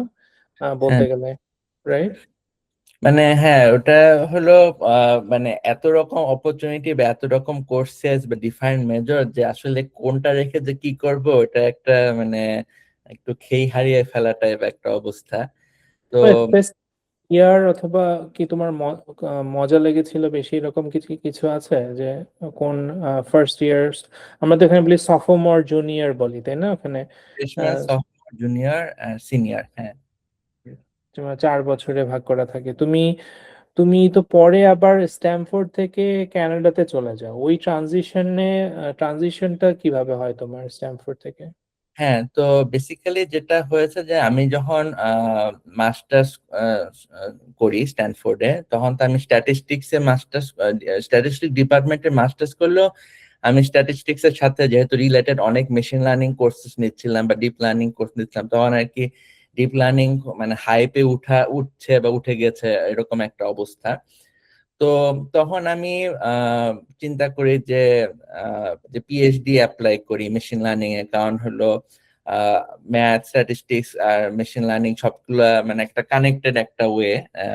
আমার কাছে মনে হয়েছে, তখন আমার কাছে মনে হয়েছে যে হ্যাঁ, পিএইচডি করলে হয়তো ভালো লাগবে বা এক্সাইটিং, মানে আমি যা করতে যাচ্ছি বা যে জিনিসটা এক্সপিরিয়েন্স করতে যাচ্ছি ওটা মানে নেক্সট স্টেপ হতে হয় পিএইচডি, এরকম আর কি, ইনস্টেড অফ মানে directly going to industry after masters, এরকম আর কি।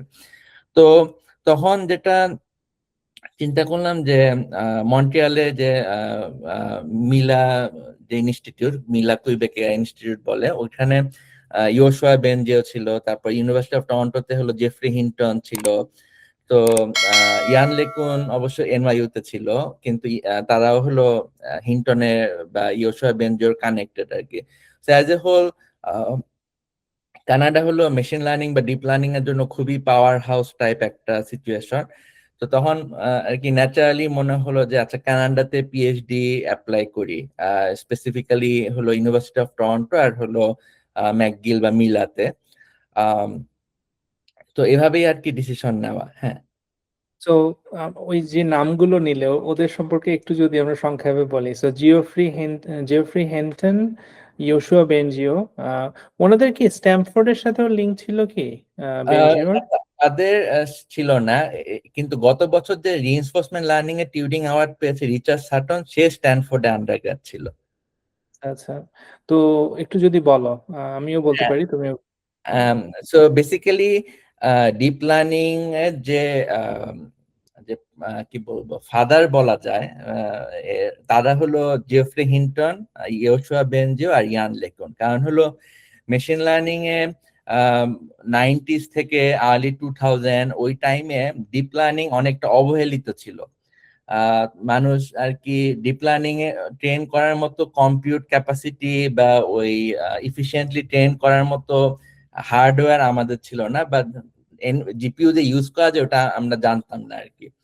সো এই জন্য মানুষ অন্যান্য ক্লাসিক্যাল মেশিন লার্নিং বলতে আমরা যেগুলা বুঝি যে support vector machine, graphical model, ওগুলাতেই হলো বেশি ফোকাস ছিল একাডেমিয়া বা ইন্ডাস্ট্রিতে। কিন্তু মানে দিজ আর দ্য পিপল, এই তিনজন পার্টিকুলারলি এবং তাদের যে টিম, তারা হলো এই ডিপ লার্নিং রিলেটেড টপিক গুলা পার্সু করেছে এবং হলো যখন 2011 বা 2008 এর দিকে মনে হয় স্ট্যানফোর্ডে যে অ্যান্ড্রুইং আর এনভিডিয়া তারা কোলাবোরেশন করে দেখায় যে জিপিইউ অ্যাকচুয়ালি ইউজ করা যায় মানে মানে train deep learning models efficiently in a faster manner. তখন থেকে হলো ডিপ লার্নিং এর বুমটা শুরু হয় এবং তখন হলো বেসিক্যালি এই যে তিনজন পায়োনিয়ার তাদের বা তাদের টিমের যে কাজ সেগুলাই হলো ডিপ লার্নিং এর যে শুরুর যে বুমটা। হঠাৎ করে আমরা দেখলাম যে ট্রান্সলেশন বলি বা ইমেজ ক্লাসিফিকেশন সবকিছুতে যে ডিপ লার্নিং জাস্ট ইউজ করলেই হলো স্টেট অফ দ্য আর্ট থেকে হলো 20-30% অ্যাকুরেসি বেড়ে যাচ্ছে অ্যাটলিস্ট। এই জিনিসগুলো তাদের কাজের উপর বেস করেই দাঁড়ানো এবং এর কারণে তারা 2018 সালে টিউরিং অ্যাওয়ার্ড পায়। টিউরিং অ্যাওয়ার্ড হলো বেসিক্যালি কম্পিউটিং সায়েন্স বা কম্পিউটার সায়েন্সে হলো ইকুইভ্যালেন্ট টু নোবেল প্রাইজ আর কি। তো এটাই আর কি। হ্যাঁ, আপনি যদি আরো কিছু অ্যাড করেন।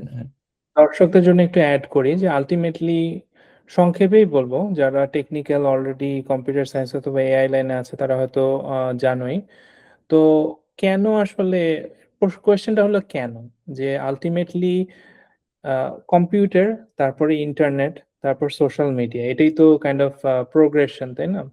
তো ইন্টারনেটে আলটিমেটলি কি আছে? ইন্টারনেটে হচ্ছে আলটিমেটলি বিশাল পরিমাণের ডাটা আছে। কি কি টাইপের ডাটা আছে? যেরকম আমরা এখন ভিডিও তে কথা বলছি, স্ট্রিম করছি, তারপর ছবি আছে, ডাটা আছে।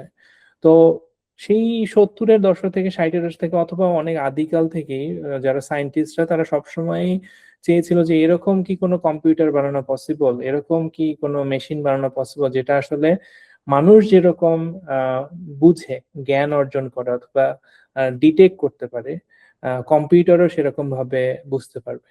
তো এর এর মানেটা আসলে কি? এর মানে হচ্ছে ক্লাসিফিকেশন। যেরকম মানুষ একটা বিড়াল আর একটা গরু আর একটা ছাগল দেখলে বলতে পারে এটা বিড়াল, এটা গরু, এটা ছাগল। এখন আমি যদি কম্পিউটারকে এখন সেই ছবিটা দেখে, কম্পিউটার কি আলাদা করতে পারবে?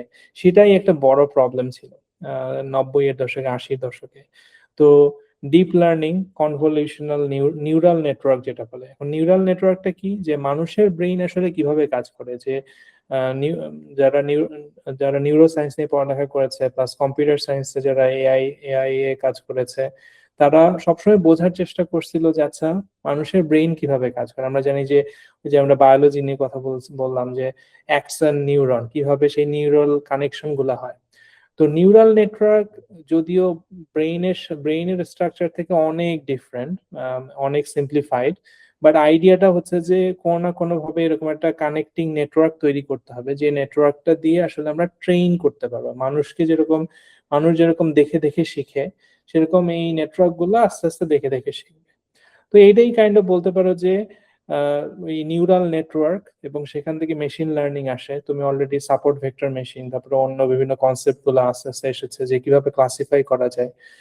Deep deep learning is nothing but deep neural network, মানে ওই নেটওয়ার্কটার সাইজটা বাড়ানো। যেরকম এটা হচ্ছে যে ওই যে যেটা বললাম, আমি যদি পিয়ানো বাজানো শিখি আস্তে, আমি 1 ঘন্টা প্র্যাকটিস করা এক জিনিস আর 10,000 ঘন্টা প্র্যাকটিস করা একটা জিনিস। এই ডিপ নিউরাল নেটওয়ার্ক মানে হচ্ছে যে তুমি এটাকে অনেক ডিপ লেভেলে ট্রেন করে করে এটাকে ম্যাথমেটিক্যালি, যদি তুমি হয়তো আরো ভালো ভালো বলতে পারো, ম্যাথমেটিক্যালি অনেক হায়ার ডাইমেনশনে এটাকে নিয়ে গিয়ে তুমি সেটাকে ট্রেন করতেছো, যাতে করে আলটিমেটলি আমরা কি করার চেষ্টা করতেছি, আমরা একটা ওয়ার্ল্ডের রিপ্রেজেন্টেশন নেওয়ার চেষ্টা করতেছি নেটওয়ার্কের ভিতরে।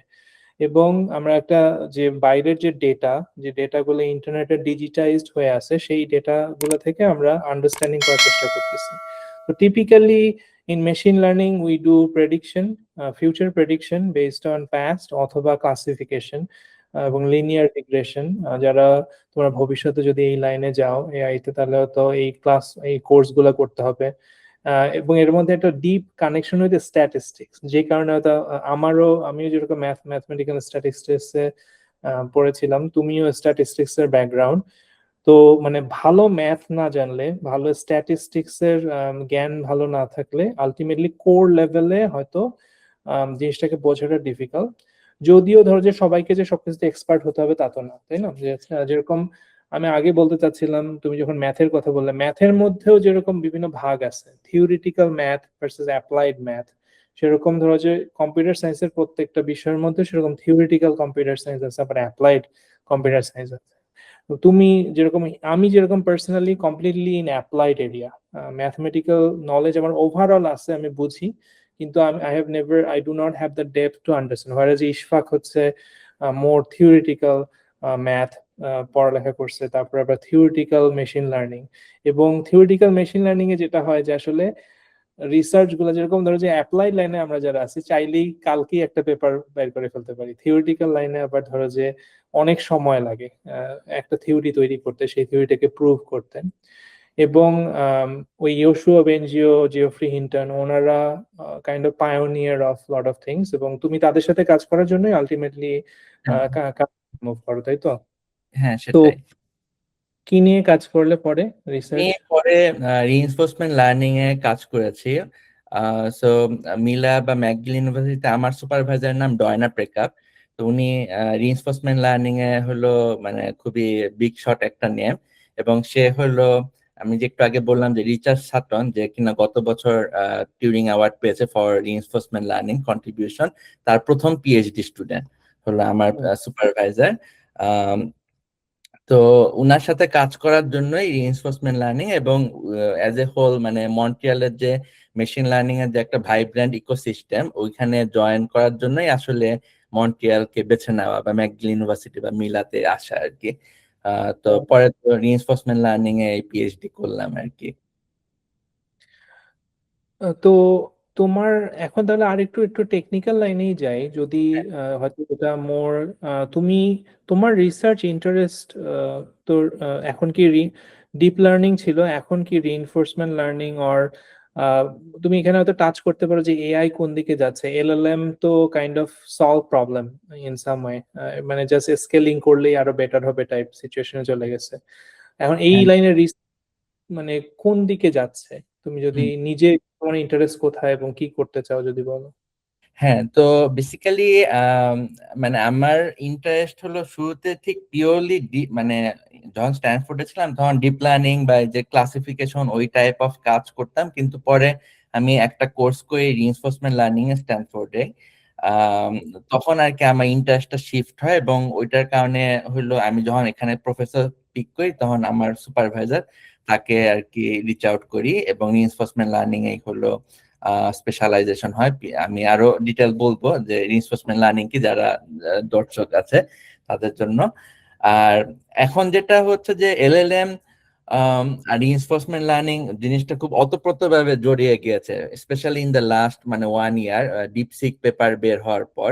যে চায়নার যে ডিপসিক পেপার বের হয়েছে, তো ওরা যেটা দেখায় যে ল্যাঙ্গুয়েজ মডেল গুলার যে রিজনিং ক্যাপাবিলিটি, আমরা এখন যে ক্লড ইউজ করি বা চ্যাট জিপিটি, তাদের যে একটা রিজনিং ক্যাপাবিলিটি আছে ওটা হলো ইমপ্রুভ করার জন্য রিইনফোর্সমেন্ট লার্নিং হলো খুব ভালো টুল আর কি। এবং আম, এখন এটা অনেকখানি এগিয়েছে, কিন্তু আমার কাছে মনে হয় যে জিনিসটা আরো আগাবে, কারণ হলো reinforcement learning point of view থেকে আমরা এখনো যেসব টুল ইউজ করি ল্যাঙ্গুয়েজ মডেল রিজনিং ক্যাপাবিলিটি বাড়ানোর জন্য, ওই টুলগুলো কিন্তু মানে রিইনফোর্সমেন্ট লার্নিং এর পয়েন্ট অফ ভিউ থেকে খুবই মানে বেসিক টুলগুলো এখনো ইউজ হয়, কিন্তু রিইনফোর্সমেন্ট লার্নিং এ কিন্তু আমরা আরো অনেক কিছু প্রবলেম সলভ করেছি বা আরো মানে অলরেডি মানে টেকনিক আছে এবং সার্টেন প্রবলেম আছে যেগুলা এলএলএম এর কনটেক্সটে এখনো সলভ করা হয়নি। যেরকম যে এক্সপ্লোরেশন একটা রিইনফোর্সমেন্ট লার্নিং এর ফান্ডামেন্টাল প্রবলেম।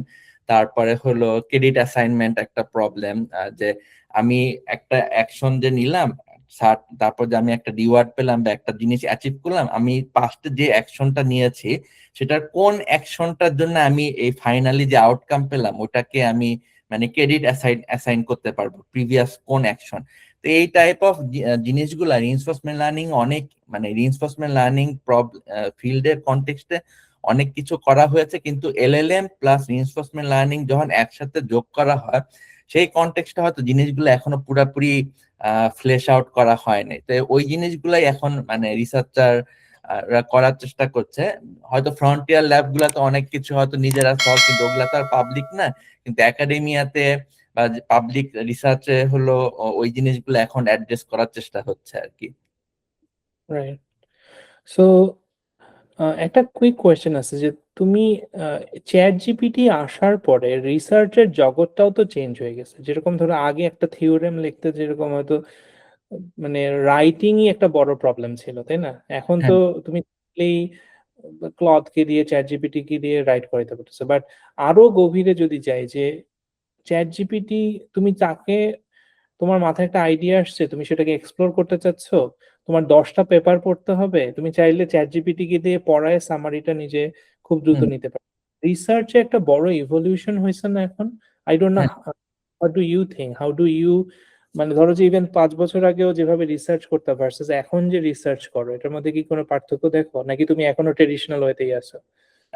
আমি মনে হয় একটু কাইন্ড অফ মিডল পয়েন্টে আছে। আমি পুরাপুরি চ্যাট জিপিটি, অনেক যেরকম পুরো চ্যাট জিপিটি বেশ রিসার্চ করে, মানে অনেক ডিপেন্ডেন্ট, আমি হয়তো পুরাপুরি এখনো ডিপেন্ডেন্ট হই নাই, কিন্তু আমি সামহাট মিডলে আছে। আমি একটা এক্সাম্পল দিতে পারি যে আমি মানে লাস্ট যে আমার পেপার হয়েছিল আইক্লিয়ারে, ওখানে কিভাবে চ্যাট জিপিটি হেল্প করেছে। তো আমি আর আমার কোলাবোরেটর একটা মেথড ডেভেলপ করি রিইনফোর্সমেন্ট লার্নিং এর জন্য, এবং ওখানে একটা সার্টেন টেকনিক আমরা ইউজ করি। কিন্তু মানে আমরা যেটা চিন্তা করছিলাম যে এটা তো মানে should be well known to some other field, কিন্তু আমরা তো জানি না যে ওইটা আসলে ওই ফিল্ডে কি বলে, মানে নামটাই কি। মানে আমরা কি বেসিক্যালি স্টোকাস্টিক অপটিমাইজেশন বা স্যাম্পলিং লিটারেচার থেকে একটা টেকনিক বা এনে হলো রিইনফোর্সমেন্ট লার্নিং এর কনটেক্সটে আর কি ইউজ করছিলাম।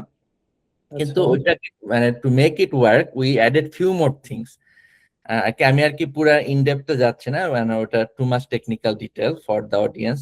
কিন্তু জাস্ট টু গিভ কনটেক্সট, মানে আমরা কিছু টেকনিক টুল মানে অ্যাড করেছিলাম, অ্যাড অন। তো আমরা যখন পেপারটা লিখবো, so we had to give some explanation যে এটা কেন কাজ করছে। কিন্তু আমরা তো ওই স্যাম্পলিং লিটারেচারের মানুষ না, সো উই ডোন্ট নো মানে হাউ টু ইভেন মানে নেম ইট। তো মনে আছে যে ওই পেপারের ডেডলাইনে কয়েকদিন আগে আমি চ্যাট জিপিটি কে বলছি যে হ্যাঁ আমরা এরকম এরকম কনটেক্সটে এরকম এরকম কাজ করেছে এবং এই এই জিনিসগুলা করেছে, এবং ও সুন্দর মতো বললো যে হ্যাঁ স্যাম্পলিং লিটারেচার এটাকে প্যারালাল টেম্পারিং বলে। তারপরে রাইট। যখন আমরা কি ওয়ার্ডটা পেলাম যে আচ্ছা মানে it মানে what we are doing is actually something similar to something call parallel tempering in sampling literature, তখন আমরা ওইটা নিয়ে পেপার পড়লাম। তারপরে বুঝলাম যে আমাদের যে টেকনিকটা এটা কেন কাজ করে এবং হাউ টু ইভেন এক্সপ্লেইন ইট, মানে পেপারে যখন লিখবো। এটা হলো আমার মানে একটা এক্সাম্পল যে কিভাবে আমি ইউজ করেছি আর কি লাস্ট আর কি। মানে ইনফরমেশন ট্রান্সফারটা অনেক ইজি হয়ে গেছে, এক্সিকিউশন ইজি হয়ে গেছে, ইনফরমেশন এক্সট্রাকশন ইজি হয়ে গেছে। মানে আই থিঙ্ক অবভিয়াসলি এআই এর তো অনেক নেগেটিভ সাইড আছে, মানে যে জব হারাচ্ছে অথবা হাবিজাবি, কিন্তু এক্সাইটিং সাইডটা হচ্ছে যে ইটস লাইক কোনো আইডিয়া যদি আমাদের মাথায় আসে, এটা রিসার্চ আইডিয়া হইতে পারে, প্রোডাক্ট তৈরি করার আইডিয়া হইতে পারে, এরকম একটা ইজিলি আই ক্যান আন্ডারস্ট্যান্ড কেউ এই কাজটা আগে করছে কিনা, কেউ হুম, এই হুম। কাজ, আমার মাথায় হয়তো কেউ এই কাজটা করছে একটা অ্যাঙ্গেল থেকে, আরেকজন ওই কাজটা করছে আরেকটা অ্যাঙ্গেল থেকে, দুইটাকে একত্রিত করে আমি একটা নতুন কিছু, একটা রেসিপি বানানোর মতো। সেটাই। Right, we are unique, unique place. তারপর ধরো ম্যাথ, ম্যাথ নিয়েও কথা বলছিলাম যে আগে আমরা হুম, সম্পাদক নিয়ে বলতেছিলাম যে থিওরেম প্রুভিং, তাই না? থিওরেম ধরো যে তোমার অনেক কনজেকচার আছে, থিওরেম আছে, এবং সব মানে অনেক থিওরেম তো অনেক লম্বা, তাই না? হুম, যেরকম হুম। পেপার, মানে সেটা সেটা কি কিভাবে ইউটিলাইজ করা যায়, সেটার সাথে কানেকশন, মানে একটা আইডিয়ার সাথে আরেকটা আইডিয়ার কানেকশন, এখানে হ্যাঁ, I think it's a huge potential, right? Hmm. The we conduct research ultimately. এখনো পৃথিবীতে কত বড় বড় প্রবলেম আছে, রাইট? যেরকম ধরো যে ডিকার্বনাইজেশন একটা বড় প্রবলেম, তারপরে প্রেডিকশন, এখন আমরা আর্থকোয়েক প্রেডিক্ট করতে পারি না, যেরকম বাংলাদেশে আর্থকোয়েক হচ্ছে এখন কত, রাইট? যে হ্যাঁ, এখনো we do not know a proper way of how to predict earthquake, এবং এর কারণ হচ্ছে there's a massive amount of competition এবং also lot of technique there has to be established. এবং আলটিমেটলি বড় বড় গভর্নমেন্ট লেভেলে, প্রাইভেট লেভেল, বড় বড় ইনস্টিটিউশন তৈরি করতে হবে এইসব প্রবলেম সলভ করার জন্য। বাংলাদেশে সিম্পল ধরো যে ট্রাফিক জ্যাম, মানে অনেক অনেক প্রবলেম আছে যেগুলো খুব ইজিলি সলভেবল, আবার দেন অনেক প্রবলেম আছে হ্যাঁ। Not solvable. আবার ধরো যে কোয়ান্টাম কম্পিউটিং আসতেছে, রাইট? হুম, মানে হ্যাঁ, এতদিন পর্যন্ত বাইনারি কম্পিউটিং এ ছিলাম, 0 আর 1। কোয়ান্টাম কম্পিউটিং আসা মানে আমাদের হাতে লিটারালি মানে computational ability just exponentially increases. তখন হ্যাঁ, হয়তো ধরো যে এখনকার যে এসএসএল অথবা মানে সিকিউরিটি অ্যালগরিদম সবই, everything will fall apart, right? We need to rethink of every algorithm that হ্যাঁ। There is. তো আহ, তোমার রিসার্চারদের জন্য কি কোনো কোনো অ্যাডভাইস আছে তোমার, যে জার্নি আর কি রিসার্চের, যারা ভবিষ্যতে পিএইচডি করতে চায়? আহ, আহ, তোমার তাদেরকে তুমি যদি কোনো কিছু নিজে থেকে যা শিখছো অথবা যদি কিছু বলতে চাও। হ্যাঁ, আমার কাছে মানে আমার পার্সোনাল ইসেতে যেটা জানিতে সেটা সবচেয়ে বেশি কাজে লেগেছিল যে মানে ফান্ডামেন্টাল হলো স্ট্রং রাখা। আমি অ্যাপ্লাইড কাজ করি বা মানে থিওরিটিক্যাল কাজ করি, যাই করি না কেন, সবসময় আমার যদি ফান্ডামেন্টালস গুলো স্ট্রং থাকে, সেটা ম্যাথ হতে পারে বা মানে ম্যাথমেটিক্যাল সাইড বা যে কোনো টপিকের যে ফান্ডামেন্টালস, তাইলে আর কি আমি একটা যে কোনো কিছু ফার্স্ট প্রিন্সিপল থেকে আর কি দেখতে পারবো। এবং আমার নিজের রিসার্চ হলো আহ, মানে রিইনফোর্সমেন্ট লার্নিং এর ক্ষেত্রে যেটা ছিল যে ডিপ রিইনফোর্সমেন্ট লার্নিং, যেটা হলো মোর প্র্যাকটিক্যাল বা অ্যাপ্লাইড সাইড অফ থিংস, ওইটা এবং হলো থিওরিটিক্যাল রিইনফোর্সমেন্ট লার্নিং, এই দুইটার মধ্যে একটা মার্জ করা। যে আমি একটা অ্যালগোরিদম ডিজাইন করব, সেই অ্যালগোরিদমটা হলো আমি লার্জ স্কেল অ্যাপ্লিকেশনের জন্য স্কেলেবল হবে, অ্যাট দ্য সেম টাইম আমি যদি একটা স্ট্রাকচার প্রবলেম সেটিং এর চিন্তা করি, আমি ম্যাথমেটিক্যালি কোনো ইউজফুল একটা কথা বলতে পারবো যে হ্যাঁ এটা মানে it will perform as well as this amount for sure, মানে with some guarantee, mathematical guarantee. এখন Right. অনেকে কোশ্চেন করে যে আমি যদি অ্যাপ্লাইড সেন্স মানে যদি লার্জ স্কেলে যদি কাজ করে, তাহলে আমি থিওরিটিক্যাল গ্যারান্টি এটা নিয়ে আমার মাথা ঘামাতে হবে কেন? আর এটার উত্তরটা হলো যে আমি যদি টয় সিনারিওতে মানে একটা স্ট্রাকচার প্রবলেম সেটিং এ যেরকম আচ্ছা রিগ্রেশনের কথা চিন্তা করি, আমি যদি একটা প্রবলেম যদি লিনিয়ার রিগ্রেশনের মতো যেখানে কাজ করা উচিত সেখানে যদি কাজ না করে, হাউ মানে আমি কিভাবে এক্সপেক্ট করবো যেটা লার্জ স্কেলে এটা মানে রিলায়েবলি কাজ করবে? হ্যাঁ, তো Right. ওইটাই হলো মোটিভেশন যে ওয়াই মানে থিওরিটিক্যাল ইনসাইটটা হলো ইম্পর্টেন্ট। এবং ওই থিওরিটিক্যাল ইনসাইটটা ডেভেলপ করার সবচেয়ে ভালো উপায় হলো যে ফান্ডামেন্টাল স্ট্রং রাখা। সেটা আমি অ্যাপ্লাইড কাজ করি বা থিওরিটিক্যাল কাজ করি, যাই করি না কেন। সো আমার কাছে মনে হয় যে ওই জিনিসটা সবচেয়ে ইম্পর্টেন্ট। কারণ হলো আমাদের যারা রিসার্চে যারা ঢুকি পিএইচডি তে বা আন্ডার গ্রাজুয়েট থেকে মাস্টার্স বা যখন আমরা রিসার্চ জার্নিটা শুরু করি, তখন অনেকের একটা ইনসেনটিভ থাকে যে একটা কোনো রকম তাড়াতাড়ি একটা পেপার পাবলিশ করা, because that helps with PhD admission and all this things.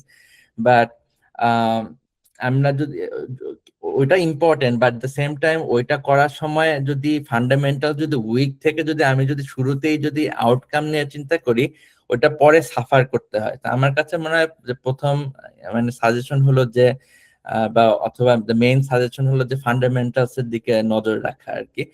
আর হলো এখন সময়টা এমন হয়ে গেছে যে সব টপিক হলো মানে কানেক্টেড আর কি। So আমি জাস্ট একটা ন্যারো টপিকে কাজ করলে যে ওখানে যে কিছু গ্রাউন্ড ব্রেকিং কিছু বের হবে, ব্যাপারটা হয়তো তা না। এখন হলো সব বিভিন্ন টপিকের মানে সংমিশ্রণে হলো একটা অ্যামেজিং জিনিস বের হয়, এবং এভাবেই হলো রিসার্চ আগাচ্ছে। এবং আপনি যেটা ভাই যেটা বললেন যে চ্যাট জিপিটি থ্রুতে ওই ইনফরমেশন গুলা গ্যাদার করা আরো মানে ইজি হয়েছে, চ্যাট জিপিটি বা সিমিলার টুল যেগুলা, যে আমি একটা জিনিস মাথায় আছে কিন্তু ওই জিনিসটা অন্য টপিক সাবজেক্টে কিভাবে কাজ করে বা কি বলে সেটাকে, ওই জিনিসগুলা এক্সট্রাক্ট করাটা হলো মাচ ইজিয়ার দ্যান বিফোর। তো ওই এই জিনিসগুলাতে নজর রেখে আসলে টাইমের সাথে অ্যাডাপ্ট করতে হবে যে আমরা কিভাবে মানে রিসার্চটা কন্ডাক্ট করবো আর কি। সেটাই। অবভিয়াসলি মানে ওই তো আমরা শুরু থেকেই বলছিলাম যে সব প্রত্যেকেরই ফলো করা উচিত তার প্যাশন। এবং আলটিমেটলি ইঞ্জিনিয়ারিং এবং সায়েন্সের মধ্যে একটা বিশাল পার্থক্য আছে। Engineering by default is the applied versus science is always looks into the truth, right? Science cares about to find out the truth, এবং তুমি যেটা বললে যে জেনারেলাইজেশন, আমরা কেন থিওরি নিয়ে আমরা কেন মাথা ঘামাই, because without theory you can't generalise, maybe it can only work A B C, but there's infinite different cases and age cases where it can fall. So ultimately that's why theory matters. But এখানেও ওই এখানে touch করি সেটাও যে যেটা হয় যে ultimately research is expensive. Research is expensive based on time, effort and also money. এবং যেটা হয় যে আসলে যারা থিওরিটিক্যাল লাইনে থাকে ম্যাথে অথবা ফিজিক্সে, they are not well rewarded I would say. Even হ্যাঁ ইভেন আমেরিকাতেও যে দেখ মানে ও আচ্ছা গুগলে চাকরি করলে তুমি $1,000,000 আর্ন করতে পারতেছো, but you just being a PhD researcher, you are doing much more important thing.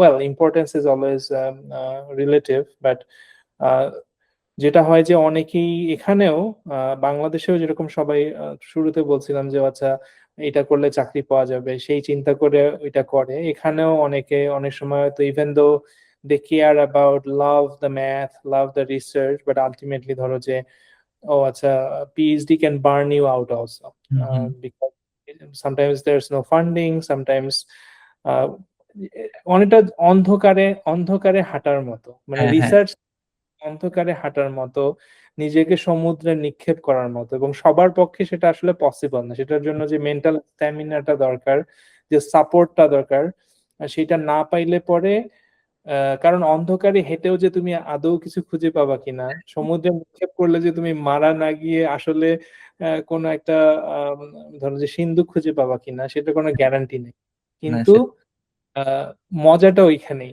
মজাটা হ্যাঁ ওইখানেই যে যারা আসলে আসলেই প্যাশনেট, ইনটুইশন গুলো যখন আমাদের তৈরি হয় তখন we can dive into those with that confidence and do the miracles, তাই না? যে হ্যাঁ যেরকম যে কলম্বাস যখন আমেরিকা খুঁজতে পেরেছে সে তো জানে নাই যে কোন জায়গায় আমেরিকা আছে, এটা অনেকটা হ্যাঁ সেরকম রিসার্চ, এবং সেটাকে এনজয় করতে পারা, সেটাকে রিস্ক নিতে পারা। অবভিয়াসলি সবাই সেটা পারবে না যেটা বললাম, বাট যাদের সেই আগ্রহটা আছে, যে সেই মেন্টালিটিটা আছে, তাদের সেটা সেটা করা উচিত। That's how innovation happens. হ্যাঁ নো এবং নোন হ্যাঁ মানে এক্স্যাক্টলি। এটা খুবই রিওয়ার্ডিং একটা প্রসেস, মানে it's difficult thing to go through, ups and downs থাকে অবভিয়াসলি, অন্ধকারে হাঁটলে যেরকম হয়। কিন্তু এটা যাদের মানে ফর দ্য রাইট মাইন্ডসেট, মানে পিপল যারা মানে যাদের এই ইনকুইজিটিভ ক্যারেক্টারটা আছে, তাদের জন্য এটা খুবই রিওয়ার্ডিং একটা প্রসেস হতে পারে বা হওয়া উচিত আর কি। সেটাই। এবং আমরা শুরুতেও টাচ করেছি, আমি যেটা করব Ishfaq, is like I think maybe we can not necessary near future, but ধরো নেক্সট কয়েক মাসের মধ্যে maybe we can have, now that we have the first পর্ব তোমার সাথে, কেন তোমার ব্যক্তিগত জীবনটাকে we can have a more technical in details, because আমি চাইছিলাম যে তোমার সাথে কন্টিনিউয়াল লার্নিং, নেস্টেড লার্নিং, ওই ওই কিছু কিছু নতুন নতুন টপিক বের হচ্ছে যেগুলাতে যেগুলো যেরকম মানুষ এলএলএম এর কিছু দুর্বলতা পাচ্ছে, অনেক হুম, অনেক ইন্টারেস্টিং ইন্টারেস্টিং এআই এর উপরে আমরা হয়তো আরেকদিন বসতে পারো, 1-2 বার অথবা বসতে পারি। হ্যাঁ we can focus on a specific interesting topic for more like tech savvy PhD হ্যাঁ অডিয়েন্স।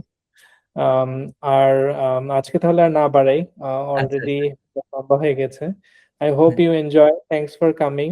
লাস্ট যেটা যেটা বলে হয়তো শেষ করতে পারো যে বাংলাদেশ তো is going through a transformation now, right? যে একটা ইন্টারিম একটা সিচুয়েশনের মধ্যে দিয়ে গেল। We do not know whether this, মানে এই নির্বাচনের পরে এখন হয়তো কিছুটা হলেও আপাত দৃষ্টিতে স্থিতিশীল, আবার হ্যাঁ অনেকের চোখ তো এটা আসলে যেটাকে বলে যে যে লাউ সেই কদু, মানে হ্যাঁ হ্যাঁ রূপে এসেছে, কোনো পরিবর্তন হয়নি। But ultimately what matters, ultimately we want a sovereign nation where তোমার আমার মতো মানুষের জন্ম হয়ে যেন আমরা বৃহত্তর জগতে কন্ট্রিবিউট, বড় হয়ে কন্ট্রিবিউট করতে পারি। এবং লাকিলি উই নো যে আমাদের থেকেও ছোট বয়সে অনেক মানুষকে রক্ত দিতে হয়েছে, প্লাস হ্যাঁ এই অপরচুনিটিটা তৈরি করা, বড় হওয়া, আই হোপ যে বাংলাদেশে, আমরা তো বাংলাদেশে জন্মগ্রহণ করে এখন এখন এখানে এসে নিজেদেরকে বড় করতে পারছি। সো হোপফুলি উই হোপ যে সেটাই যেন হয়। বাংলা তরুণ তরুণ ভবিষ্যৎ যারা আছে। তোমার যদি কিছু বলার থাকে সবকিছু মিলে লাস্ট। হ্যাঁ, সো বেসিক্যালি হ্যাঁ, ভাইয়া যেটা বললেন যে অনেকে ভাবছে যে যে লাউ সে কদুই কিনা বা এরকম, কিন্তু ব্যাপারটা হলো যে মানে এই জুলাই গণ অভ্যুত্থান অভ্যুত্থান এটার থ্রুতে আসলে আমরা অ্যাটলিস্ট যেটা বুঝেছি যে মানুষ যদি চায়, মানে রুট লেভেলের মানুষ, তারা মানে একটা রেজিমকে সরাতে পারে, এবং মানুষের হাতে যে পাওয়ার ওইটা আলটিমেটলি আমরা এত বছর পর এসে ওটা আবার দেখলাম। এবং আমার মনে আছে যে লাস্ট মানে যে প্রপার ইলেকশন যেটা এখন ডিবেটেবলি হইতে পারে, সেটা 2008-এর ইলেকশন বা তার আগের ইলেকশন, আমার মেমোরিটা আছে যে 2008-এর ইলেকশন।